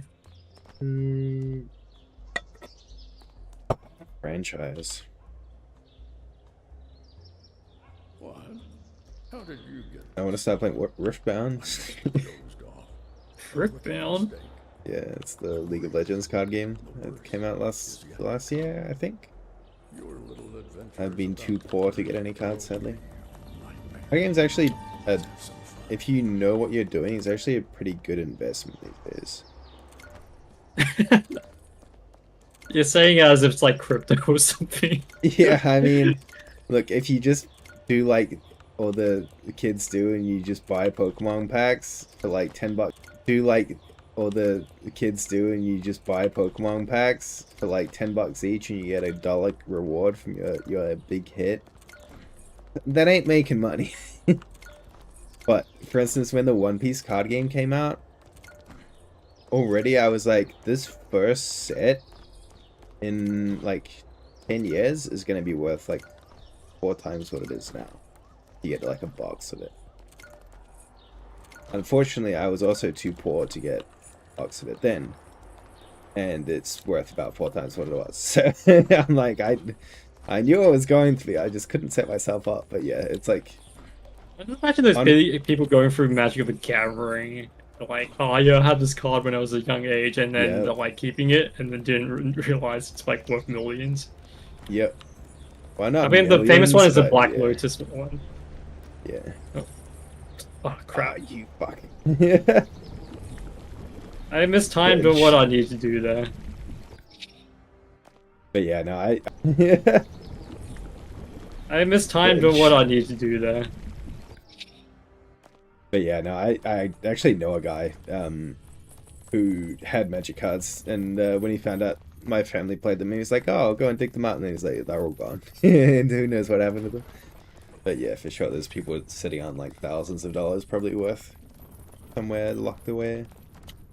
I know that I got so I think in the 2000s they had this like Pikachu Pokemon trading set, and I was like, oh, Yeah. I have it, and then it's like, I think that's like worth like more now.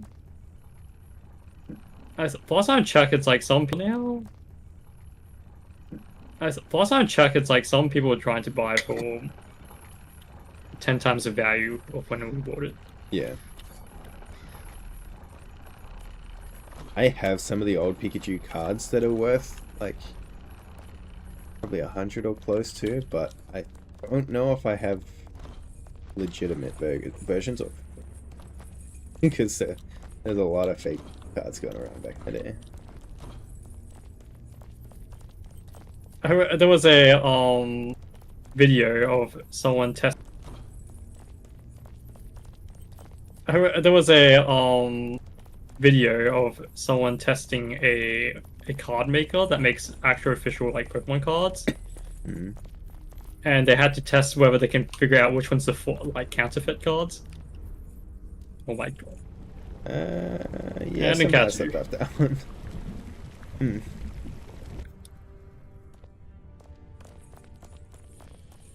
Yeah, has to figure out which one's the counterfeit cards, and he managed to get them all wrong, and he was like, Oh, wrong. yeah, and he was so surprised because then he realized something really funny, which was all the like counterfeits that all now look expensive and are high quality because they're trying to make it look fake. Yeah. Or they're trying to make it look real, and by like upping the quality, the counterfeits pay more than the actual like That's people that make the actual card. So he was like, "Huh, I wouldn't have guessed that the quality of my printer was as shit as a normal thing." because I'm the one who needs to upgrade.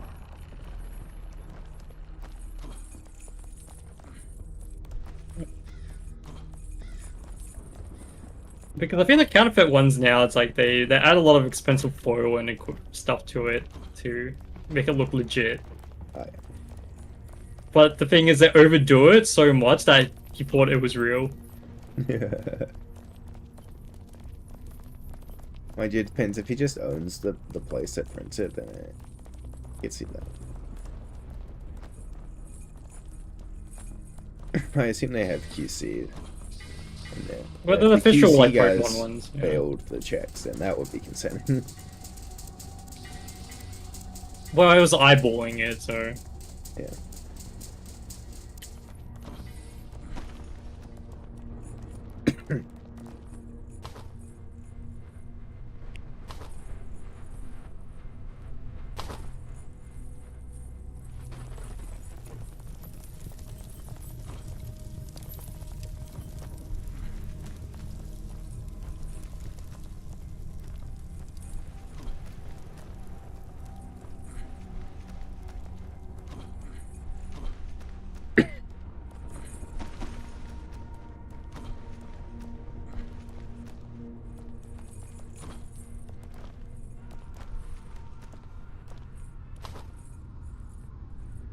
Yeah, lock it in.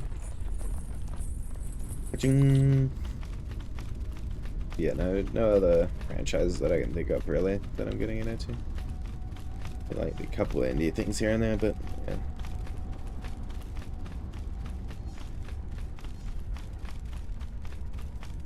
Okay, we need to watch you finish Outer Worlds. DLC. I need to play 5 Hearts. Yep. Season 2.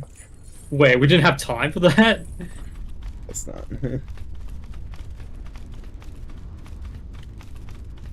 Yeah, I do 5 Hearts at some point, because I kind of want to delete it off my computer at some point. Hide it on your Steam library. No, it's because it takes so many gigabytes because they Oh. 4K'd every cutscene. Yeah, true. It's all like high def. Yo, what's up, Wednesday? I don't know if I believe anymore, man. We've had some bad deaths today. Oh, I forgot we didn't put share chat. That's Oh, fine. yeah. You sent me the Give me a link, second. just- I found out that you can just type /share chat and it just works. Oh. I mean, you already started one and sent me the link. I just never joined. Right, you didn't join. Okay. Okay, I've joined now. So it was a you problem. Yeah.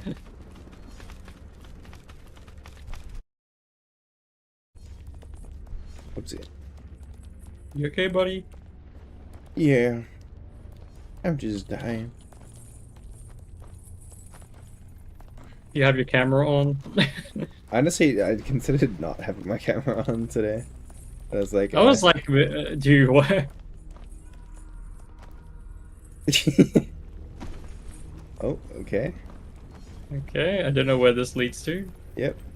Oh, it's not a secure place. Oh, okay. Alright. Yep.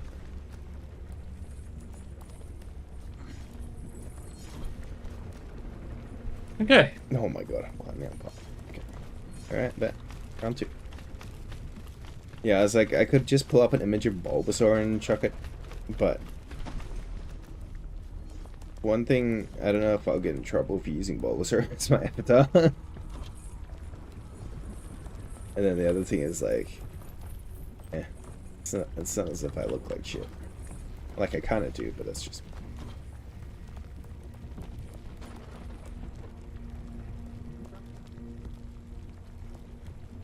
If I was constantly blowing my nose, maybe it'd be a different story.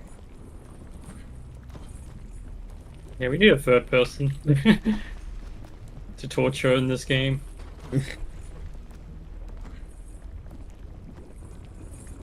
I think, I don't know. I reckon three person's kind of hard to do lava mode.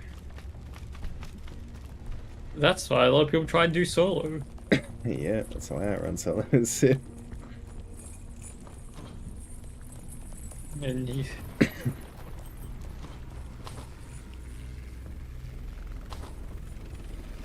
But you see Legends play 4-player lava mode.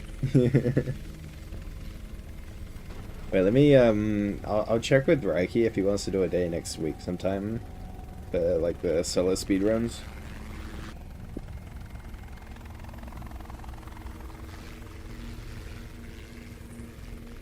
And if Rule actually wants to join.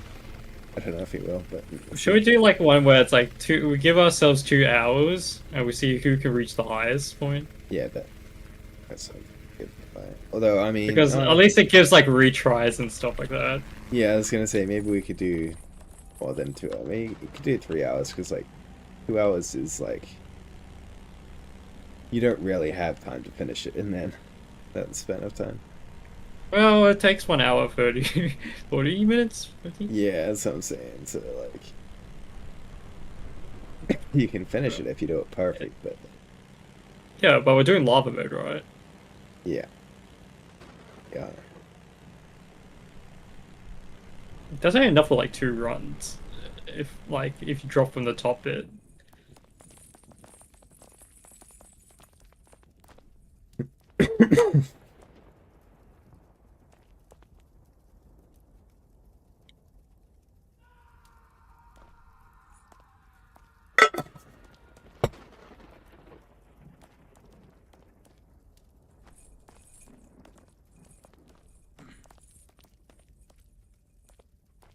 I recently read there was a study that says that because this generation has a lack of like relationships, they're very bad at negotiating at work. Because we can't handle rejections well. Because That makes sense.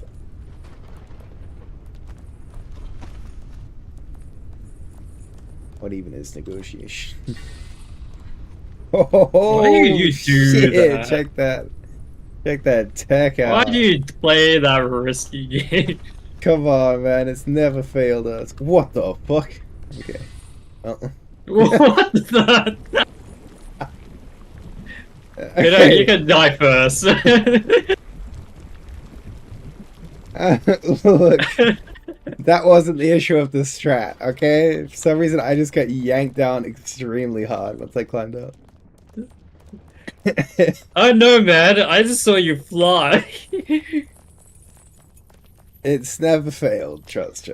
I'm gonna do it again.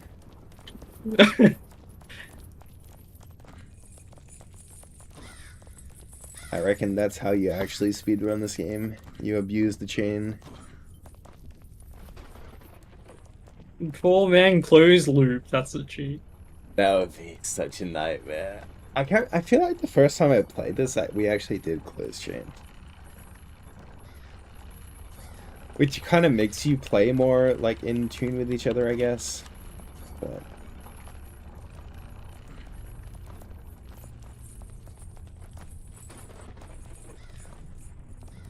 I feel like I must not blink enough while I'm playing this game, because after a certain amount of time, my eyes just start dying, and I'm like...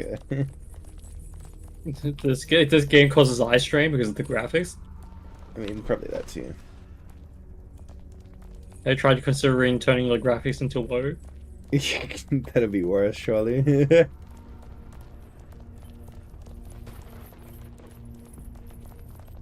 There are certain games that where I just tend not to blink. Like, funnily enough. Oh my god, I Hey, that's my did the trick. same thing you do. I'm slowly becoming you. Yeah. Oh no. You're just like your father. Oh, I missed the pun. Just like your father, Potter. Got dead in a ditch somewhere. I still think whoever thought that Snape should be black in the new Harry Potter really didn't think about the optics. Yeah. Really didn't read the books, the original source material, which said his pale cello face and all that shit. I haven't even watched the new Harry Potter. Neither have I. Is it on, what's it on, like Prime or something? I don't know. I think it was like HBO or something. That's actually... Because it's Warner Brothers Discovery? Yeah, that makes sense.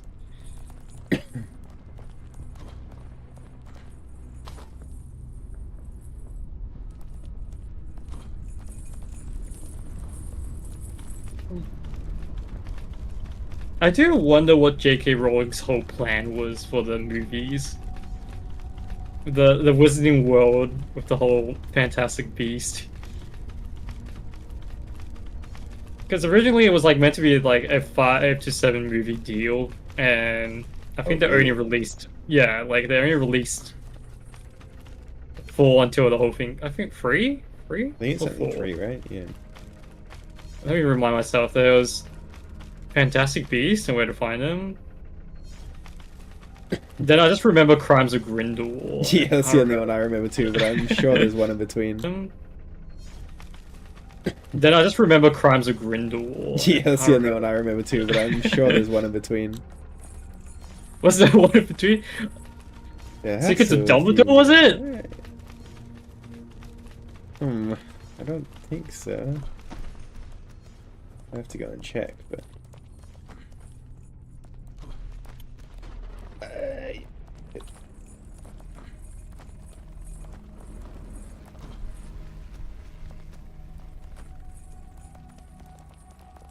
We can do Let's just it. wait. Okay, alright. Oh, you... We can climb back up, right? What? Okay. Okay. It's a little adventure while we wait for it to come back.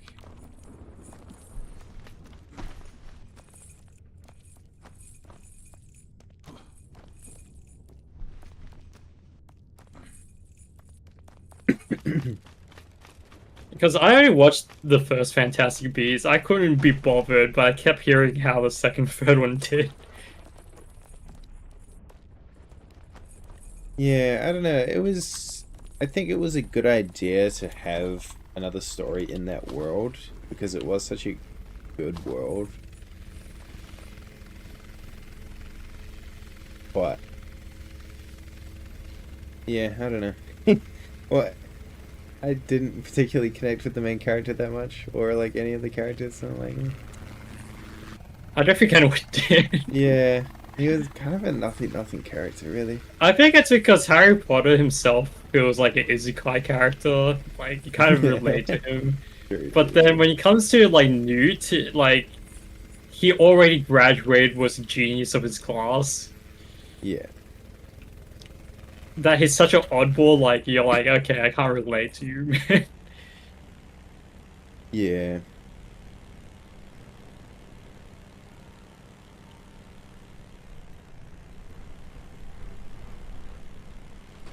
And it doesn't help that J.K. Rowling was on Twitter every day posting something stupid every day. Like things we did not need to know. Like Hogwarts didn't have a bathroom for a while, so everyone just shat their pants. Thanks, J.K. Rowling. We didn't really need to know that. Come on, you know. But I think it's because someone asked her, it's like, how does the bathroom work? Because back in that era, like, no one had bathrooms. It's like, oh, there's shit that pants is.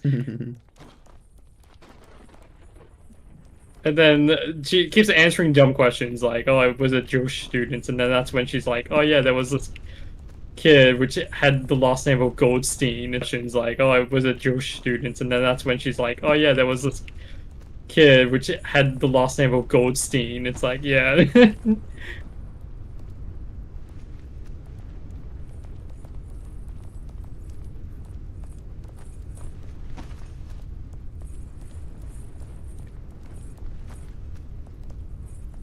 Oh, yeah, you did pull me up. Isn't it? Oh my lord, I keep hitting it. Oh my lord, I keep hitting my head. Don't worry, I just did the same before.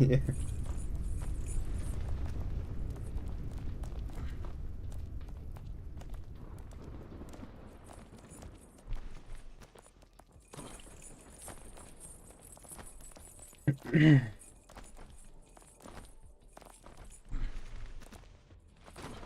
Harry Potter was the real isekai. Harry Potter. And they made a play, and then I mean, the weird stuff goes into like, yeah, in the play they made Hermione black, and then she's like, oh, I never intended Hermione to be black. No, I intended Hermione to be any race, and then everyone's like, grabs the written word that says, oh yeah, Hermione was white. With brown hair. It's like, yeah, don't know why you bothered, like, saying you never intended her to be, like, any race. I mean, clearly you thought of her as white.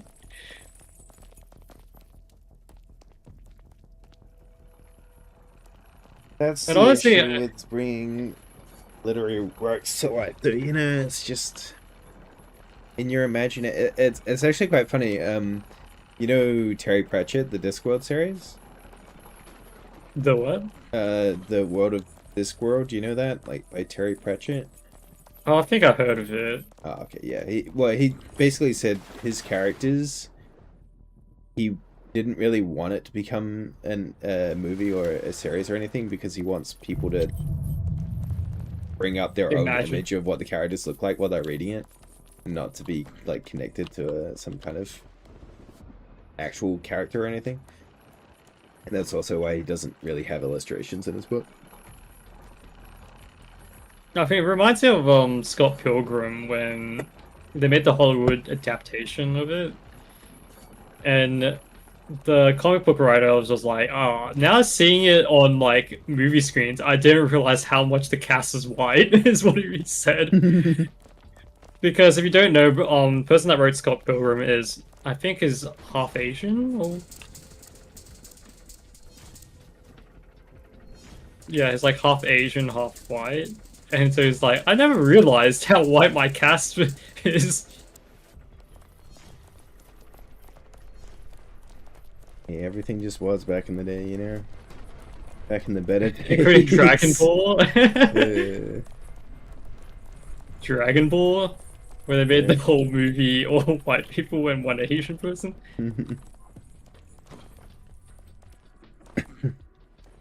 I mean, the most recent one is One Piece, where they made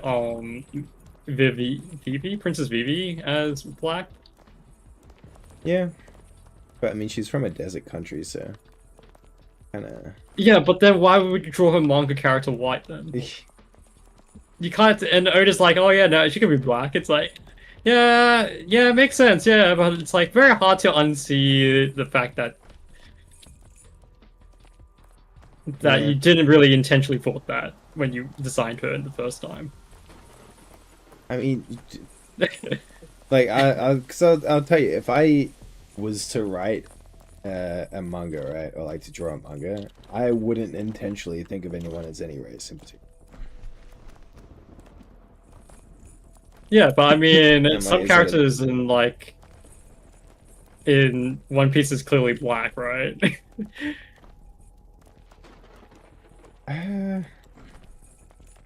I mean, There are some nationalities that are hard to see, but like, yeah, like Usopp's probably black, but like or he's half not, like, he's not black, so yeah, but he's like partly, you could see that. But Yeah. like characters like Princess Phoebe, when you see them, you're like, oh yeah, that's because if you were like a character designer, you would, if you thought like, oh, she lives in a desert kingdom, maybe I'll make her a bit tan. yeah. That's what I mean. Like, clearly he didn't think of it first, and then he's now retroactively trying to cover it. Because yes, it does make sense for her to be more tanned and living in the desert, yeah, but also like you drew her white. You could have used a tone, any tone. Yeah, I mean, could have toned it. I feel like it's hard to translate. Well, it's not hard to translate. Sorry. It's not hard to translate because it's drawings. You can't translate that. Yeah, I don't think it. If it was a written word like, oh yeah, we never described her, it's like, yeah, then she could be whatever. Yeah. But when you have like a source material with an image, it's like, yeah, it's pretty hard. You have to make basically everyone in Kingdom from Alabasta then to be the same, which again would make sense. Kingdom from Alabasta then to be the same, which again would make sense. It's like the Lost Airbender, where they tried to make all the Fire Nation Indian people and all the Water Tribe white people or something. And then all the Earth Kingdoms like Asians.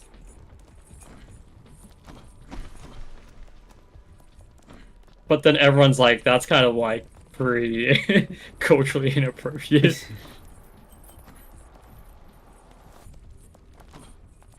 When you can kind of see like from the source material, like the Fire Kingdom was more kind of based around Japan, and Earth Kingdom was mainly based in China, and then if I remember, the Air Tribes were more normally based in China, and then if I remember, the Air Tribes were more nomadic, so they were more Tibetan. And the Water Tribes were more... I don't remember what they were called. They were Inuits, basically.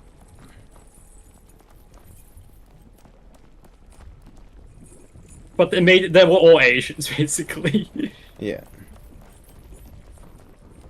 But I think in the new series, they're trying to retroactively add white people and black people back.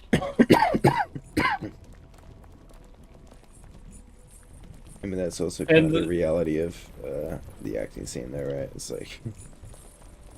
But the other thing was... The acting scene there, right? It's like...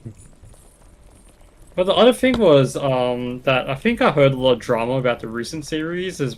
So the old Lost Avatar Airbender series, they used to have Chinese characters and Asian characters, like kanji. Lost Avatar Airbender series, they used to have Chinese characters and Asian characters, like kanji and stuff, written down so it's readable in the Asian language as background stuff. Oh. Okay. Goodness. Okay.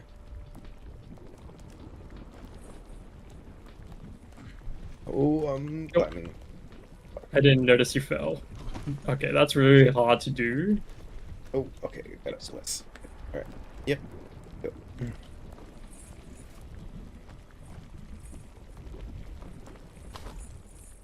Okay.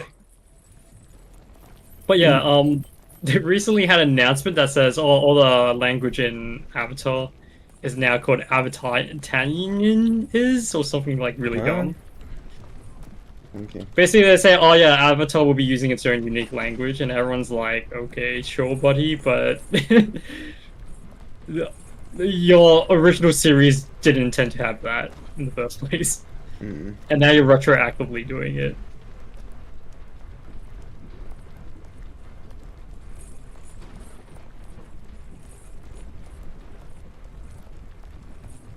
This is why people just gotta stop putting things in boxes. You know, it's like shit, man.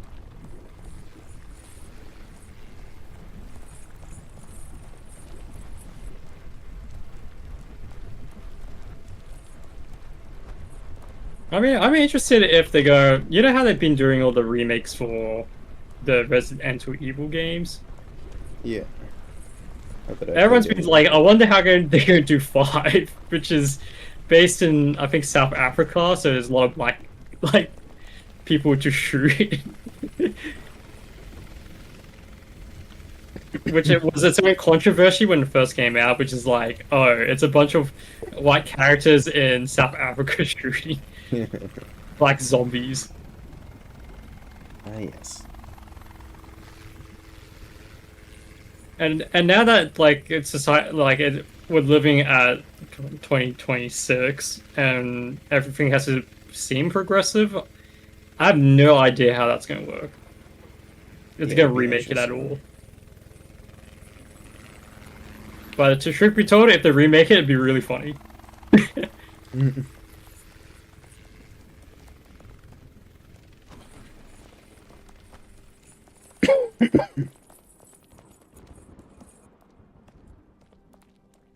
But I guess the joke would be they changed the setting to like somewhat European just so it won't offend anyone.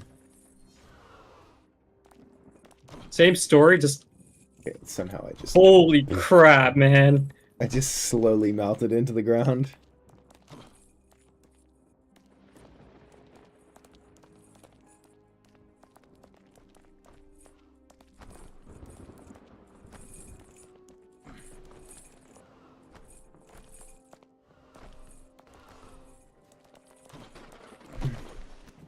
You forgot we could skip this. Yeah. But this is our first try. Oh no, he has dementia at such a young age. I'm a veteran now.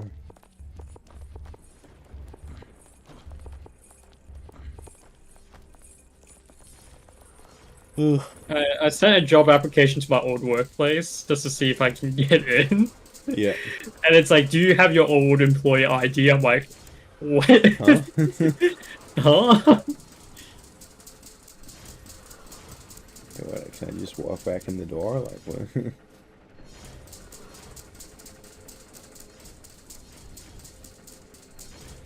I'd be shocked if they still have my employee ID. That would be crazy. But what does that impact? Like, is it like, oh, we have to do less work to onboard you again? Just 'cause Basically, I think that's like the benefit. Like, oh, if we're onboarding someone we already know, it's like we don't need to like take that long. Which, I mean, makes sense, like, skill-wise and, like, teaching-wise. Oh, Fucking, yep.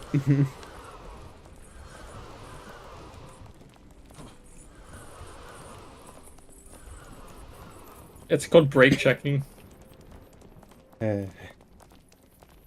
Great trick in a chain. Train. See, we just needed a refresher. Uh-huh. There you go.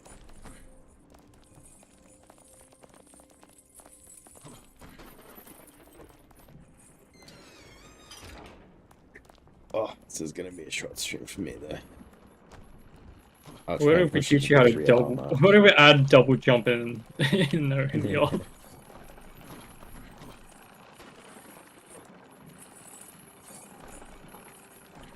That'd be fun. Double jump. That's the only difference. Double jump's so hard. Balance jumps for them.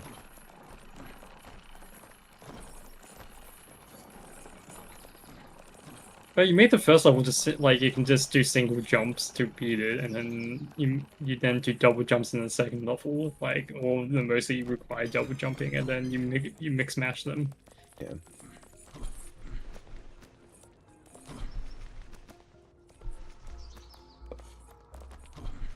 Like double jump was also your get out of jail free card, right? Like if you miss the first jump, jump back.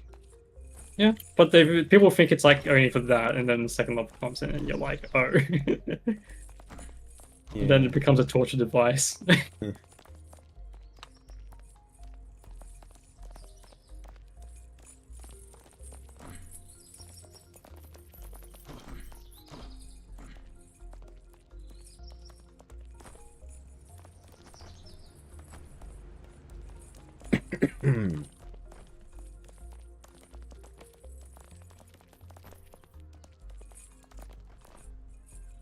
Or you want it as a roguelike element. You can buy extra jump, but it makes it much more hard.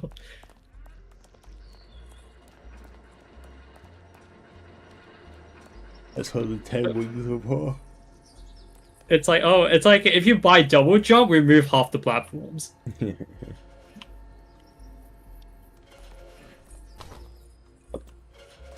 hold up. Oh god, I don't know why that jump's always so bad. Okay, wait, this is a bad jump. Oh my god. Oh, well, wait, that's... It's so fucking scuffed. It's like, what? That trampoline is so scuffed. It's like a half spring trampoline. Yeah, I'm calling it at 3 hours, so we have 50 more minutes. Well, like if the runs keep going, we'll finish the run, but like shit.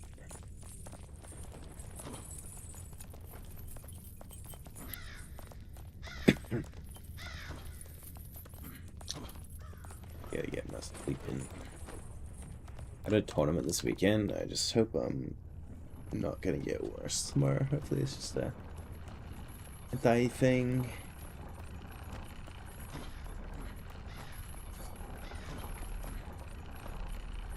I've just been chugging water.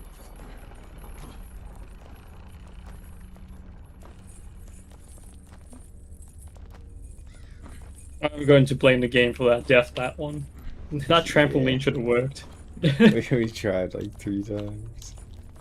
But the last time we did this as well, it was the same thing. The jumps is fucked. Did we both have to jump on it? Oh my lord. Oh my. And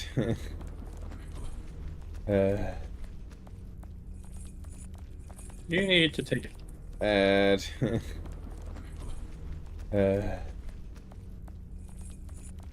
You need to take a break, I think. Later on. I think you prefer it's killing. Oh, that's my fault this time. Later on. I think you prefer it's killing. Oh, that's my fault this time.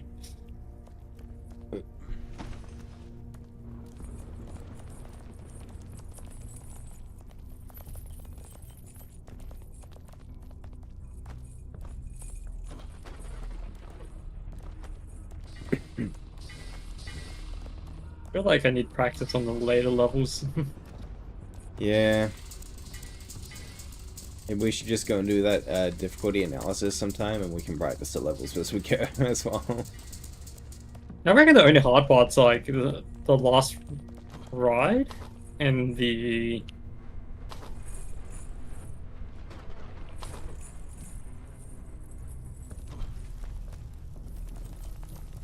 because most of it is kind of like more.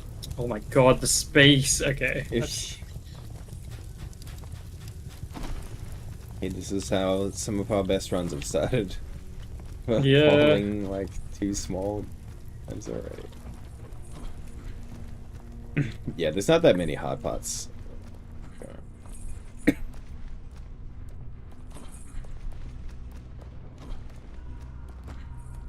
Honestly, I think they should have introduced that ice mechanic a bit earlier. Yeah. Done it for more than just like 2 platforms. I think it was quite interesting. I always like ice levels. We know. I know Roki doesn't like them. She can't even hit a button.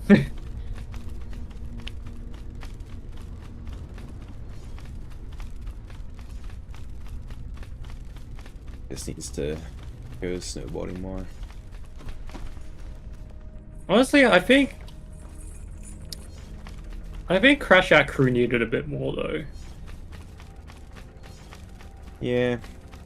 I think the problem was like the same strategy worked for all of it, and there wasn't enough to like the map is the only thing that really changes your strategy a bit, but like besides that, it doesn't really.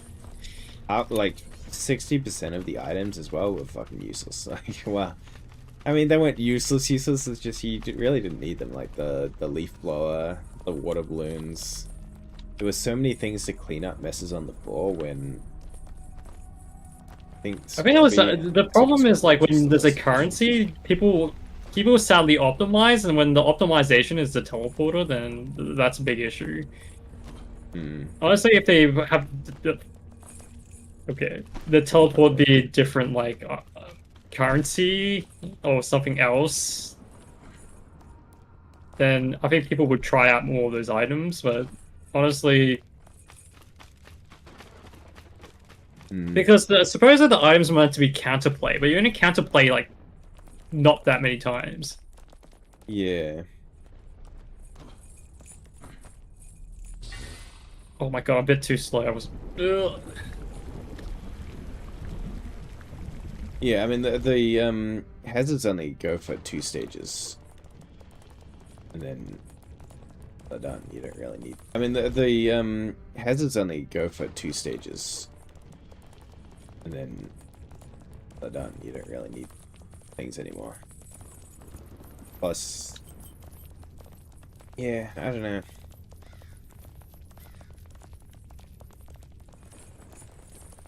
I think it's too much of a party game. That's my issue of it. It felt like a small hangout game than something like Peak, which felt of it. It felt like a small hangout game than something like Peak, which felt like, oh, you could do this more than a couple of runs. I mean the biggest comparison is just really the easiest one. It's just Overcooked, really. Like, what did Overcooked have that it didn't? Really. Like, what did Overcooked have that it didn't? I mean, it's a fair comparison with Peak because they're both the same studio. Very different game though. I'm like, yeah. I think they're still considered friends, like both of them. yeah. Although that you can say are a bit different. It's just that I don't think it had that much going for it compared to like something. If you want a more fair comparison, then look at Overcooked. Yeah. We were supposed to play Played Up, weren't we? Yeah. Probably not. Because I think of Saturday, Overcooked, it's like.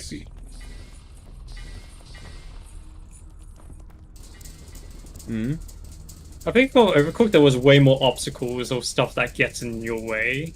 Yeah. Or things that you need to kind of plan around. Yeah, I think it also encouraged teamwork a bit more. With like, you know, who stands where, who does what. I think it had more each other. allocated roles. Like the Cataract Crew was like there was just one allocated pusher, and then everyone else was on.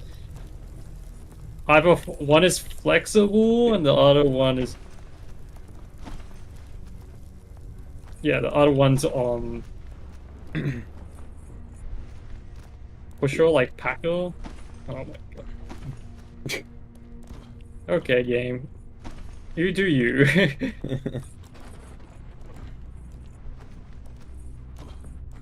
Because I think it generally became two of us packing, one person like puts things in piles, and then the last one just moves stuff.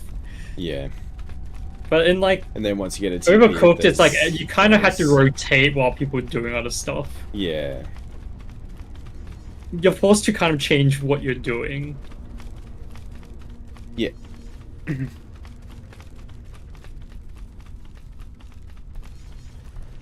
Like if certain packages have time limits on them and they will blow up, so you have to kind of deliver it on hand.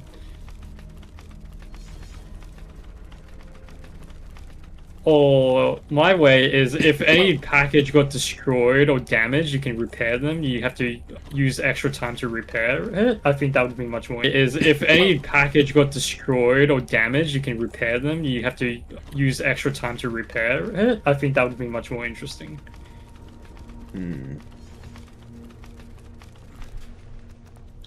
Yeah, Like the it was repair could kind just of low risk here, huh? Like the punishment for destroying an item is just you earn less money or like less score, but yeah, but there's once it's destroyed, you can't do anything. well, once it destroys, it just pops out in the but Yeah, but there's once it's destroyed, you can't do anything. well, once it destroys, it just pops out in the Yeah, but then you just pivot to the point of it makes people not care about the score system. Exactly, yeah, that's what I'm saying. Like, there's no punishment for it. But there's no recovery as well, since once one thing's destroyed, then you're like, oh, I'm gonna have to push it back. I had to push it anyway, because it's the only last object. Hmm.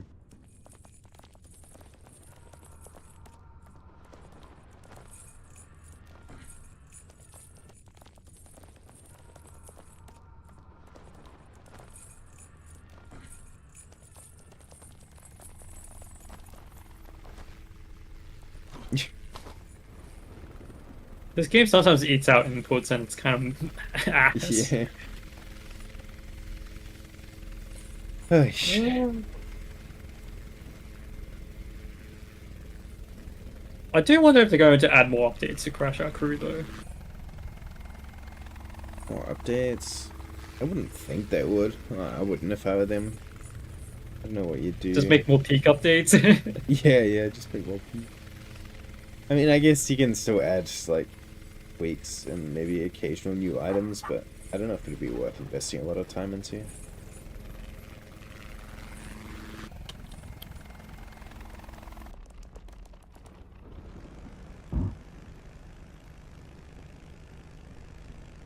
Yeah, new items. I think it's a... Oh, there's so many underutilized things where I'm like, oh, that could have been interesting to do. Hmm. This is, yeah, like, I'll ask Roki if she wants to play it up maybe, like, next Saturday.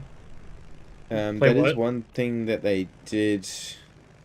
I guess I'll say they did well, is you can actually build up, like, automations, essentially, for cooking things and packing things. Which... My bad. which I myself don't particularly enjoy, like doing the like Satisfactory or like some of those other games where you like essentially just build Automate. automation for things. Factory Simulator. But there are people who do enjoy those, and yeah, PlateUp kind of gives you that option. I enjoy them when there's no time limit. You just like do it whenever you want to. Yeah. I think it's a issue. Is this Play It Up we're talking? Yeah. Well, I was just giving it some example in there, yeah. Of more interesting ways to interact with the like simple game mechanics, I guess. Honestly, I feel like with any augmentation and multiplayer, it needs to be a high investment. Like this has to cost so much. That takes a long amount of time to grind it that it's not worth trying to automate.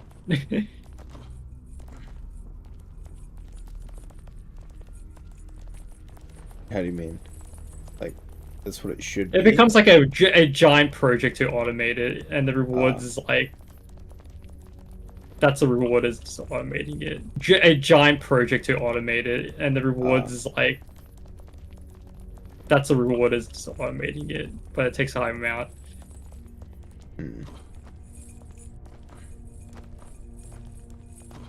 It's the part I like about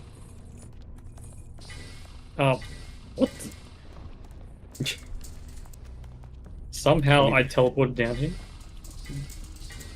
The part I like about was I think it was like Death Stranding, where you can make highways, and it makes the game like tons amount of easier, but costs so much resources.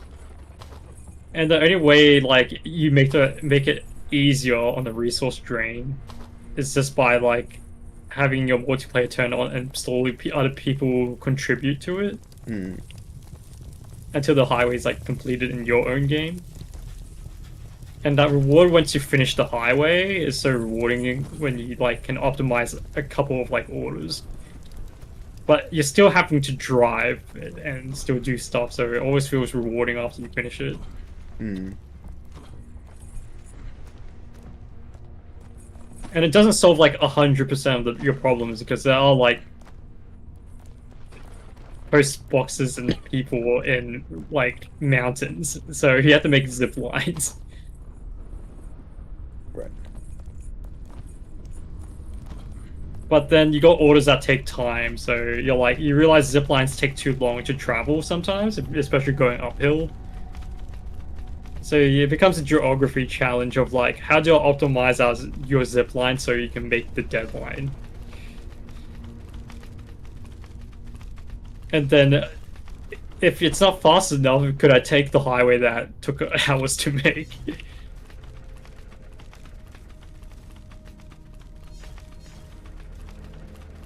Oh, I don't know. Back in this section.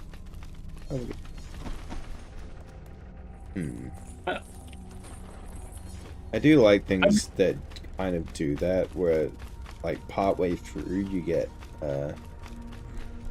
a thing that you can invest into to make your life, like the menial tasks, easier. Instead of having that, like some games do that right at the end of the game, and it's like, well, I already finished the game. Yeah, I've already. Instead of having that, like some games do that right at the end of the game, and it's like, well, I already finished the game. Yeah, I've already done that shit. It's like I don't need it now. It's like I don't need it now. Howard's actually done a good job of that because they have, you know, you have your guys working as slaves, right, to get resources for you. And at certain points in the game, as you level up, you get to have different ore mines for them to work in. So it's like as you get to the next level of equipment, you'll get an ore mine for it. So you just have to gather some of that ore, bring it back to your base, and then create a mine so they can just mine it for you. So it's like that's out a lot of the manual gathering or taking your powers out to get the ore.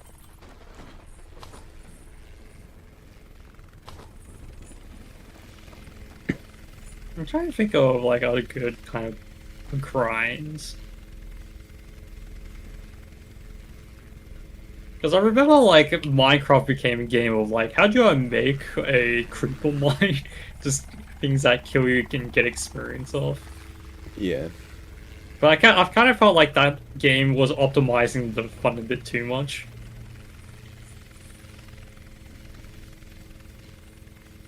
Yeah, it depends. What experience Like, you're you going kind of for. felt like it wasn't the game designer's intention. It just happens that these mechanics were broken that people could do that. Yeah. Which, I mean, was kind of cool that it was an option.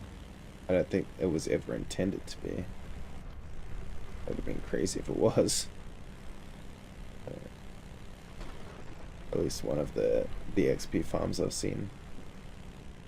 I still like how The Witcher stops people from farming. And specifically Witcher 3. Well, Jesus. 3. Well, Jesus. Stops people from what, sorry? it stops people from farming, so early game in Witcher 3, there's like a bunch of like cows you can murder.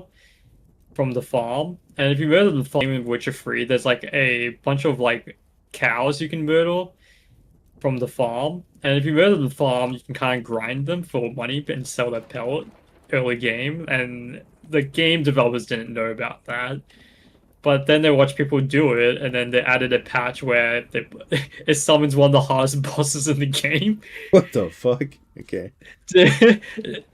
So they patch it with if you kill enough cows, one of the bosses will pop up and murder you for doing it. That's And then funny. what happened was people started farming the boss. Yeah. And they're like, oh sure, we can't stop everyone. That's funny. Because they're like, at that state, you've already like beaten enough to be able to kill that boss. Yeah. Secret. Oh, look at my cowboy. muscles, man, to climb on that. Man, my strat. You're supposed to walk in. Not there. You're not doing your Not there. strat once. You didn't do it last time.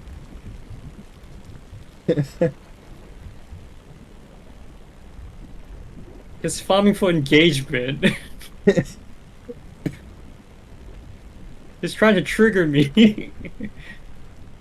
With the strat, man. Yeah.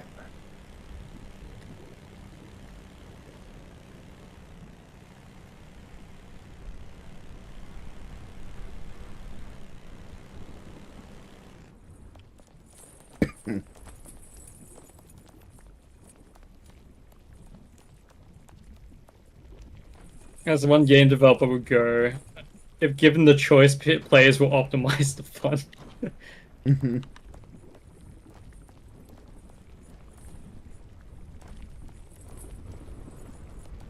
Gonna run that. Yeah. Alright. You trust me? You trust me? Alright. Yeah. Pull me up. I somehow went through that laser. I don't know how I didn't get hit by it. Alright. See, isn't this strat just amazing? We skipped the whole level. I feel like they're trying to give me a. Oh. Yeah, you're in a really off angle. Yep. Alright. Yeah. Oh, that's. Go.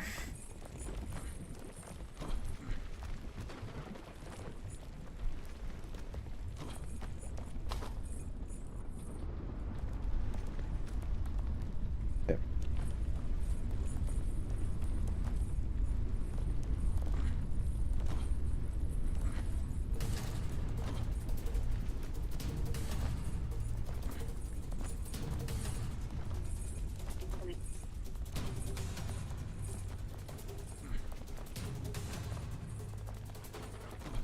Oh my lord. That was the most scuffed climb. Okay. Yeah. Yeah. Struggling. Every day is a struggle. Indeed it is. Every day I'm struggling.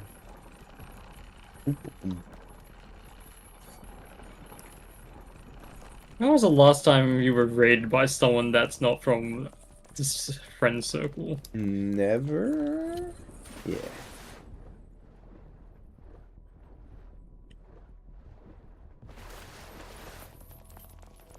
Never. Never. That's quite sad. Yeah, well, I ain't a V2 or I ain't a cute girl, no reason, you know? Mostly also I just don't stream enough, but...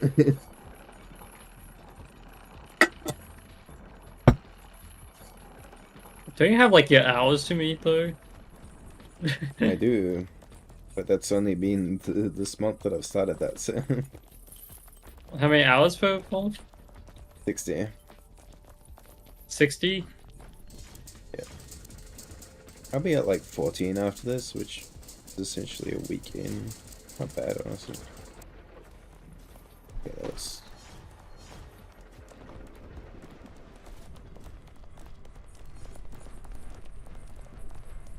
Oh my god, the game lagged just when I was crossing that. How about that time, huh? That was more just for the memes.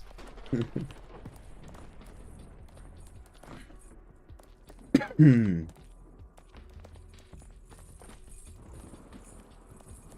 Kinda hate this job. It looks a lot further than it is, though.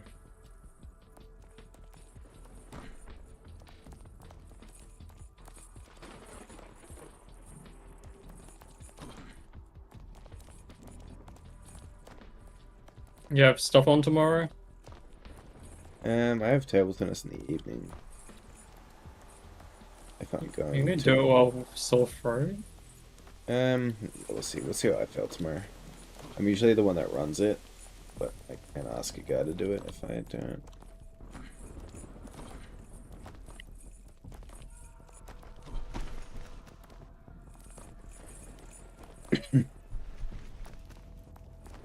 Although I have been secretly sort of keeping that under wraps just in case I need to go to see somebody at pickleball on Thursdays. A certain someone? Yeah. Not that that's Is happening. that about? Yeah.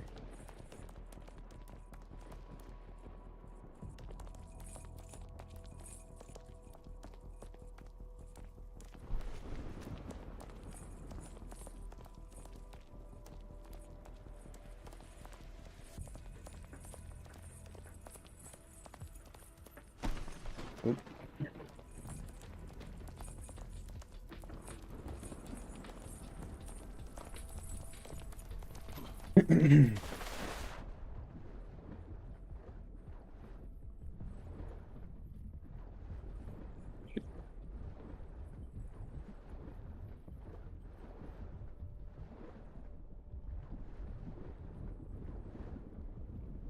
Ay, ay, ay.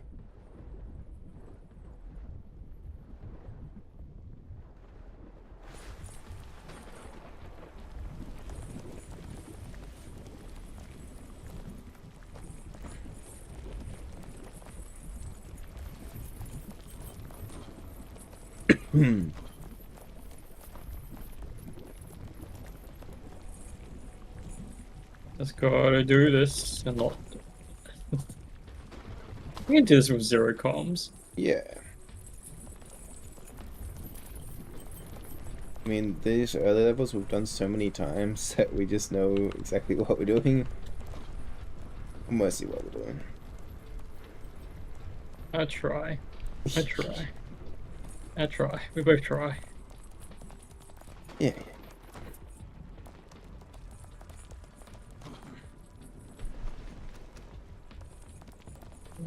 It's better than streaming alone. What they call it, stream together. It's better than streaming alone. What they call it, stream together.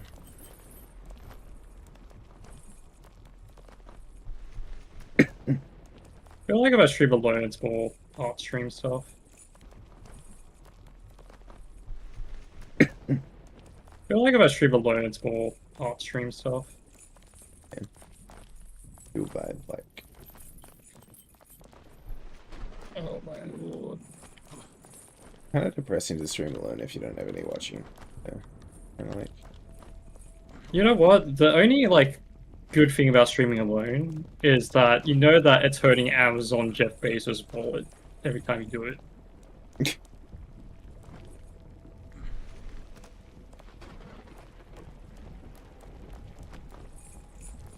That's probably the only good like thing that comes out of that. Hmm. You can hear Jeff Bezos screaming like that one streamer that has no viewers is hurting my wallet.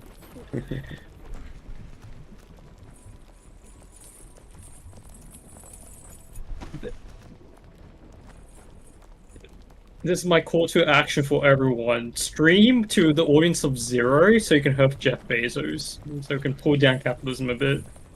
stream to the audience of 0 so you can have Jeff Bezos, so you can pull down capitalism a bit. That's one way to do it. Yeah.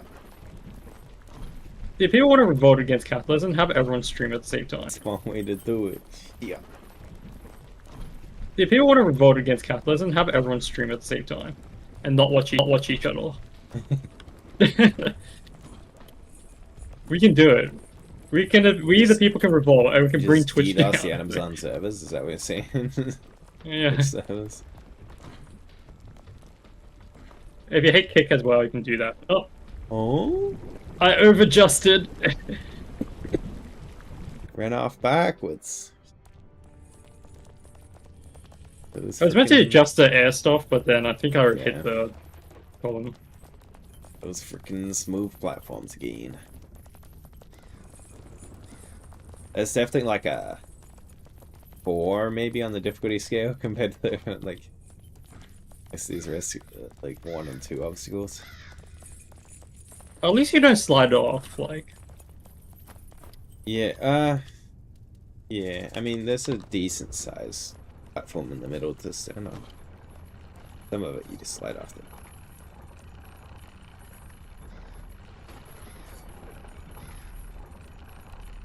If we get 2 million people to stream at the same time with 0 watches, we can we can lag Twitch servers.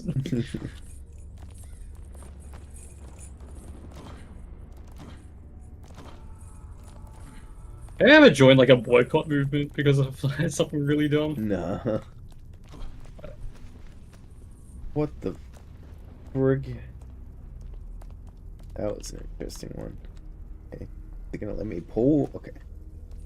Holy hell. Because I know a bunch of people want to cancel their PlayStation subscription because of the whole no disc allowed. I've never joined something like that in my life. Been a protest, never boycotted anything. Hurry up.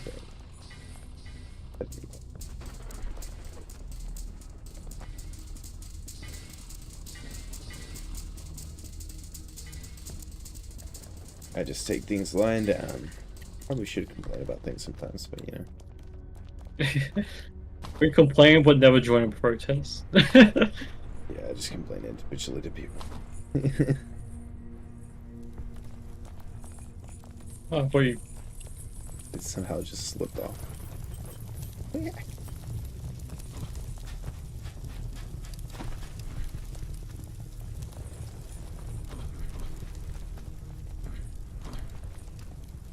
Likely to know that one day they might kill. If Steam gets inherited by someone that's not Gabe Newell, we might be screwed.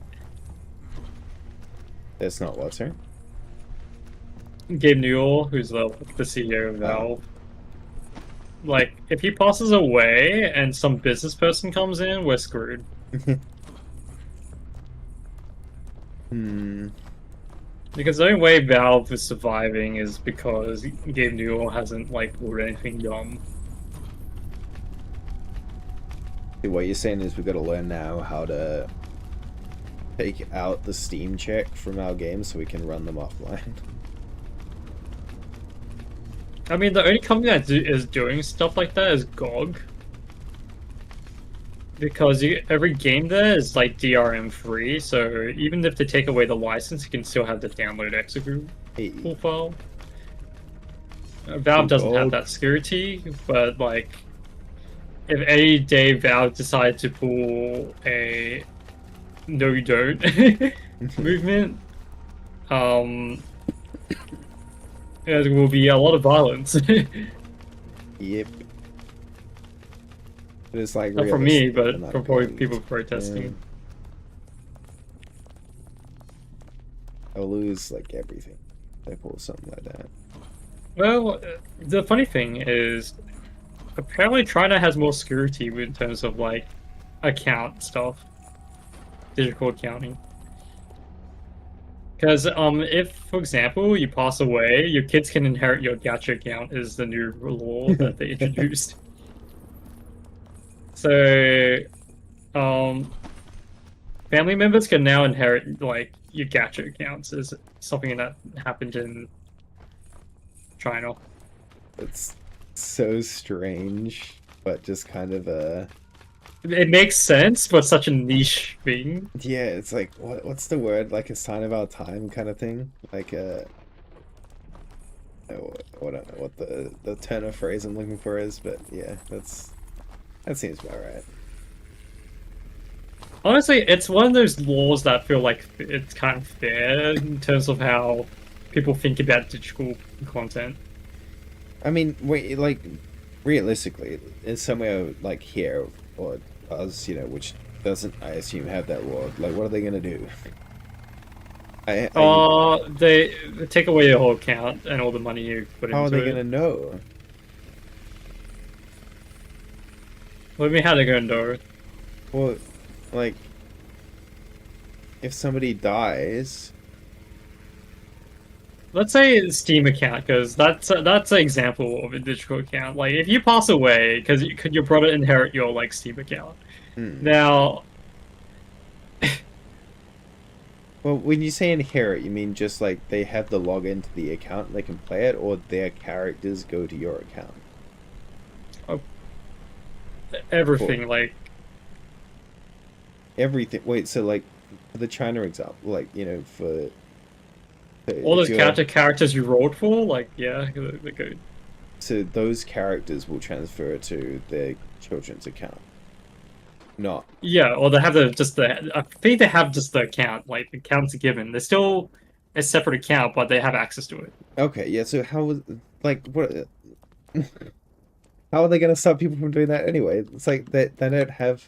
Well, okay, knowing China, Well, it they means might that know like who if owns what you, for account, but- example, like if you pass away and your children don't know your password to your account and they block you from getting into your account, then as a child you can request that it's like giving the account because Oh, I that person see. passed away and I'm the basically next of kin, Okay. and then you have to manually change the password. Bruh. But you can now use like your birth certificate to prove that. When previously you had nothing to crazy. do. Oh, I thought the strap would work. Let's get the other way around.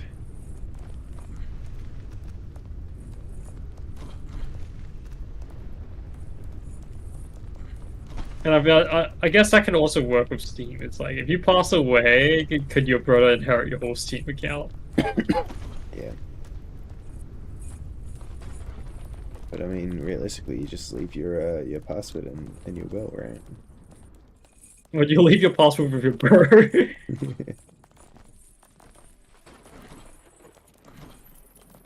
Technically, my parents already have my Steam password because I log in on their account, their computer rather.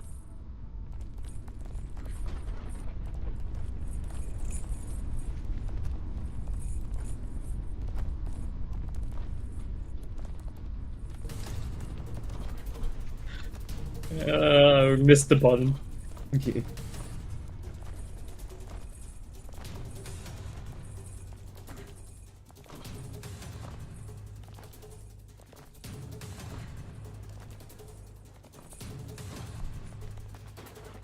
So if you're like a lost like family member and you have no next of kin, who would you pass down everything to? And you have no next of kin, who would you pass down everything to? That's a good question. The state. The state.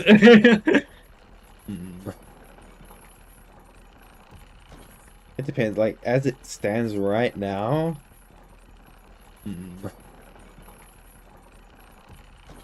It depends. Like as it stands right now. One of my friends from table tennis. Just remember to delete all my search history. Imagine that's written in the will. It's like the first person to delete my search history. It's memed so much, but ironically, like I reckon some people do. But What it's the also whole like, like okay, I delete- mean, you know, I'm searching in incognito. I don't have much of a search history as far as you can just see from Google. But I do have a couple of bookmarks hidden away. Delete my bookmarks. Yeah, delete my bookmarks.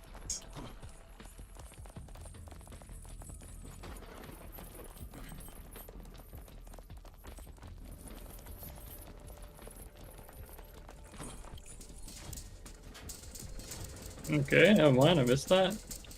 You can just drop if you want. Oh, not. God. I'm gonna say you said it. You said it, man. You said it. I dropped what you said to drop. Man. Sometimes people just need to think for themselves, you know, like shit.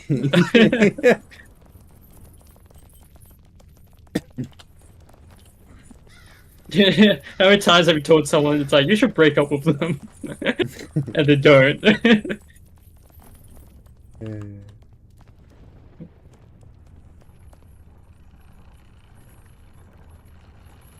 As a wannabe counselor, I've never ever told somebody that. I Well, you thought should it break in up my with head, them? but like, yeah. Then I don't really know anyone that's been not really like in a toxic relationship. Not well, I've known them anyway. I mean, I know a couple, but it's kind of like I won't give them that advice. But I'm like, you should really reconsider if you're like going to marry them. I won't give them that advice, but I'm like, you should really reconsider if you're like going to marry them. That's when I'm like, maybe have a think about it. Yeah.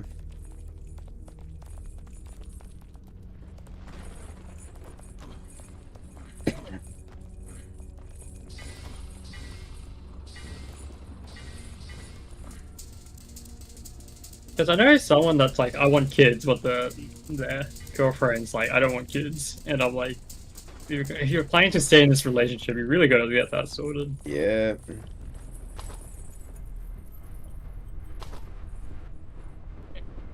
Yeah, but I think he has put that on hold for so long that I'm like, eh. Kids ain't happening. It's kind of like, okay, he's getting cocked. Well, I wouldn't say cocked, but I would say like you're folding. Yeah. And sometimes it'd be like that. Sometimes you gotta make compromise. I kind of feel like there are people that don't leave their relationship because they're too comfortable with the relationship. Yeah, well, I mean, it's like a job, right? It's like, if you leave, you gotta I've find been stuck another in the one. job for so long Yeah. that I can't be bothered. If I go out, it would be harder to find a job. Yeah, exactly. And that's how the boss starts abusing you, and you're like, oh, maybe I should find a new job. Exactly. It's almost exactly the same.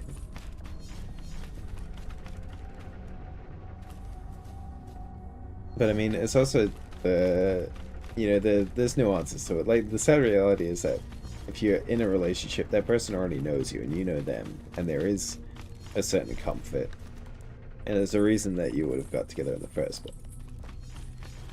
And that's why people get back together with their exes or whatever, right? 'Cause you have that old chemistry there. Unless you already have someone else in line. Yeah, yeah. You have a new job in line. Yeah, yeah. You should. That's what they say about jobs. You should get a new one before you leave the old one. You know. Just don't let the old boss find out. Shit, he might be onto something.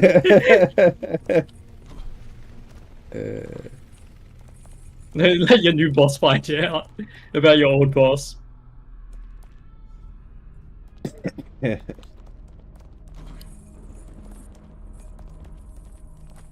And you know, I swear it's a one-time thing. you can hold down two jobs. You know, just don't let them know about each other. Does that come with work from home policy? Oops. You don't gotta work, work, work, work.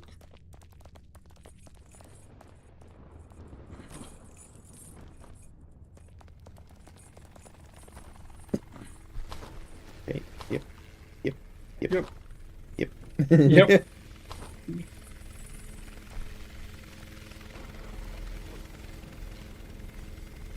Work from home.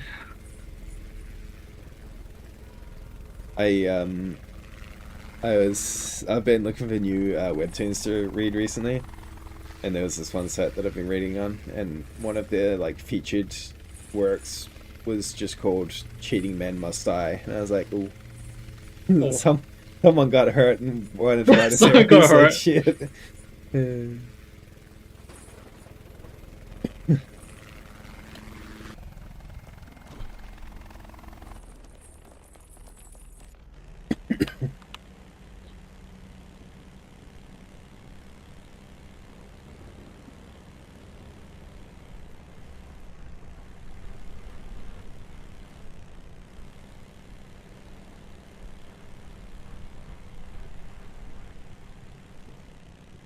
It's like, would you randomly caught?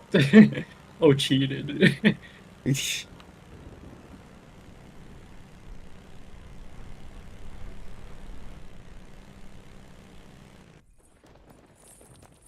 I wonder if the person was writing from personal experience or they have a fetish for just killing cheating men.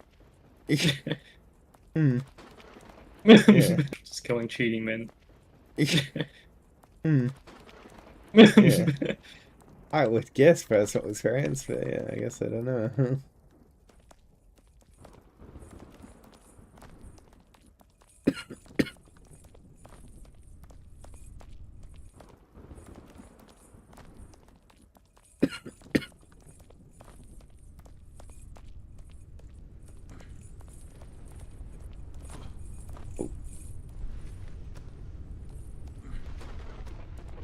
That's my bad. Oh wait, it's time to. Oh, how did I slip that Don't quickly? climb. Shit. Okay, we can still do this, right? Yeah.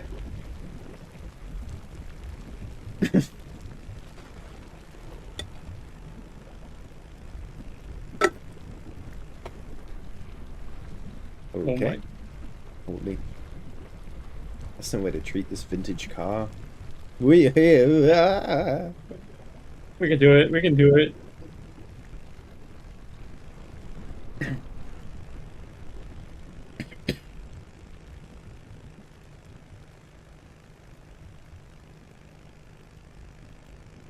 They should have just made this part that one person is driving and the other person has to press accelerate.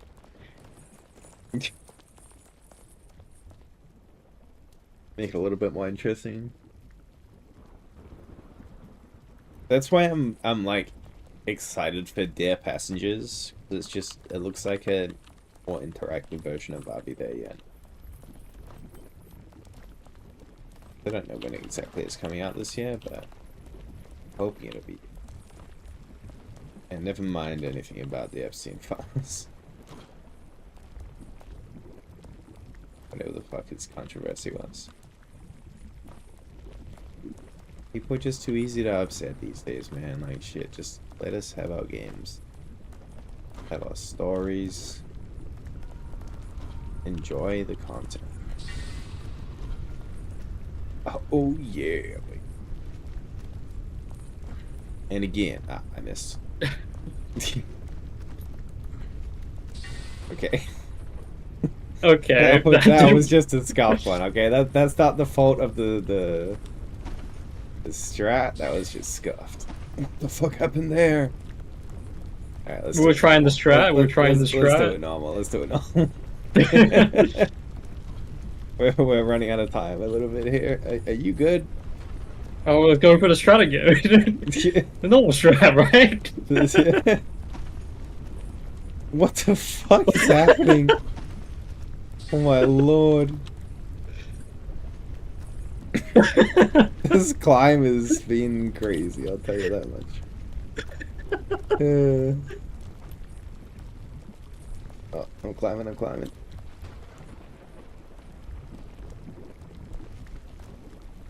Go, go, go, go, go, go, go.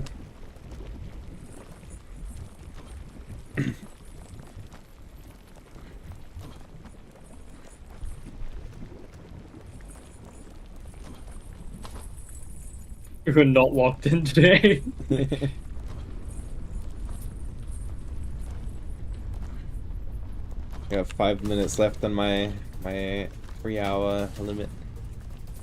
It's either this run or bust.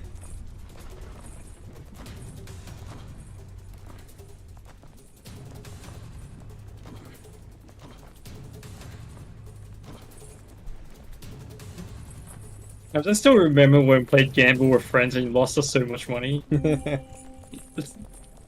Because you kept playing blackjack, and that's all I can remember. It's that the one most- blackjack It's round. statistically the best game to play. What do you mean? I watch how lost money go when you just kept getting losses. To be fair, I won most of that money myself as well, you know. Yeah, but you also lost all of it, and then we Yeah, got but, killed. like, who to lose it if not the one that won it, you know? And then we Yeah, got killed. but, like, who to lose it if not the one that won it, you know? Gee. No, you should have I might- invested in stocks. But yeah, that game had some issues.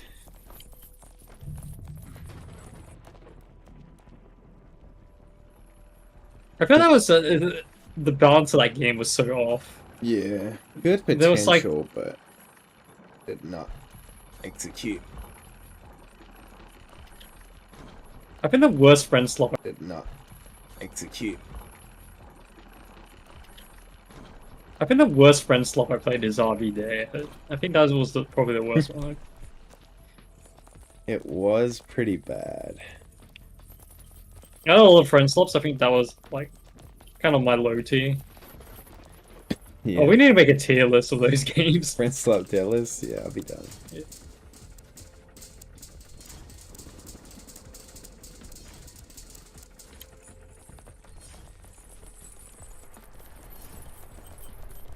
Because I think in my list, my personal list, I think I put Peak like probably A. Peak is pretty peak.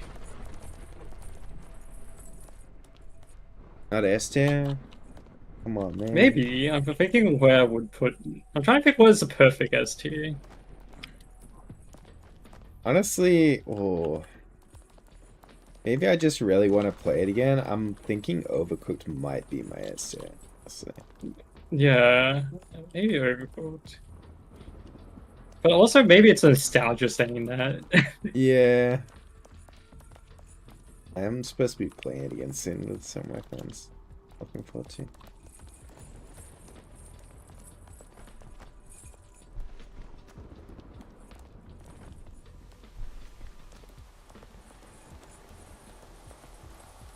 Mecca is definitely up there as well.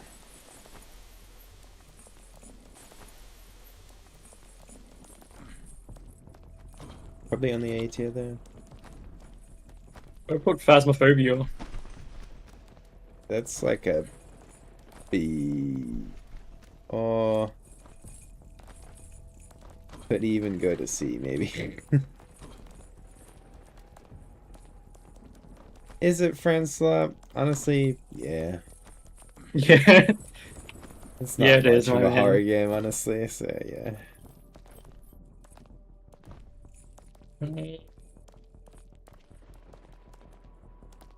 Yeah, but it would be quite fun to do a tier list for this. I think it's a good video to make, especially with Big War coming out yesterday.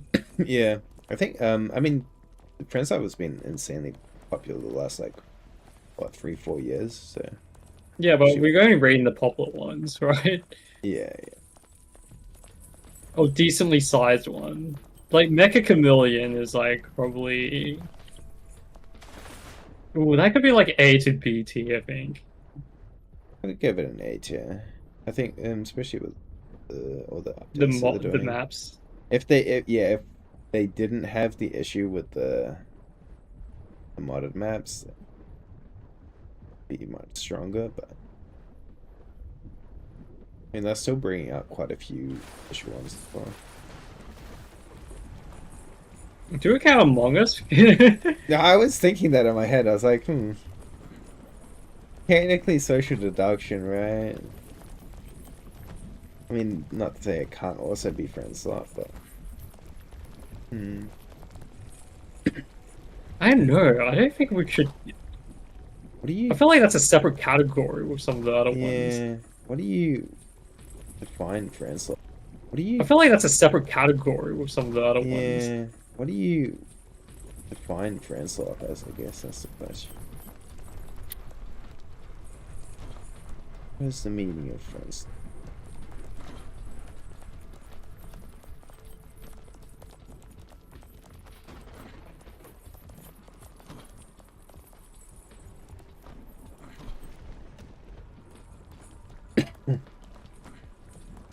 It's like he's. It's like he's. Are you supposed to be working on the same team for friends slot? No, it doesn't necessarily, because Mecca's not working on the same team, right? We Yeah. kind of count that as friend sloppy. You got Liar's Bar, which would be friend slot as well, right? Yeah, directly Yeah, against each other. I think it's any mechanic that heavily relies on the other person that to create the fun moment. Mechanic that heavily relies on the other person that to create the fun moment. Because it's not the designer who's making it fun, it's like the mechanic. In that case, the other place. Among Us is a friend slot game then, no? You go by that. Yeah.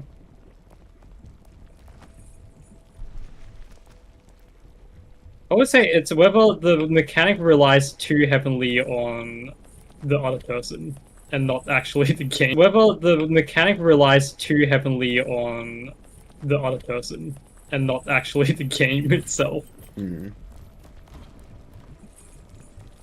Because like Overcooked is like, yeah, you could count it as friend slot, but also like they're designed in a way that you want to play with friends. I mean, that's what the other aspect is. It's designed to be played with friends. Yeah. Rather than just like... I mean, that's what the other aspect is. It's designed to be played with friends. Yeah. Rather than just like lobbies of random people or something. And it's pretty much the single player experience sucks. Like, if you try to play it, if it's single player mode, it's terrible, then you know it's friend slot. And we're not saying it's bad, it's just that it's a trend. Because, yeah, you can play Gamble with your friends. Because, yeah, you can play Gamble with your friends by yourself. At that point, you may as well just gamble by yourself. Oh my god, how did... Fuck. That jump sucks. It's Edge. Well, it's the 3-hour mark, like just over. I should go and get some rest. Go get some rest. I might try some solos and fix jumping. Sounds good. Good luck. Sorry, people. I will peace out here. Oh my god, there's a workshop mode. Who the heck would Workshop mode. make... NT. We got one city run at least, but we had a lot of bad fails today, actually. Excuse me. Some our fault, some not our fault, but yeah. Alright, thanks for tuning in, Wednesday, and everybody else is lurking. I will catch you guys next time, which will be Saturday, if not Friday. Although I have my tournament on. Probably won't be Friday, so Saturday night. Alright, thanks for joining. Have a good night, have a good day, wherever you're at. Peace out. Take care. Probably won't be Friday, so Saturday night. Alright, thanks for joining. Have a good night, have a good day, wherever you're at. Peace out.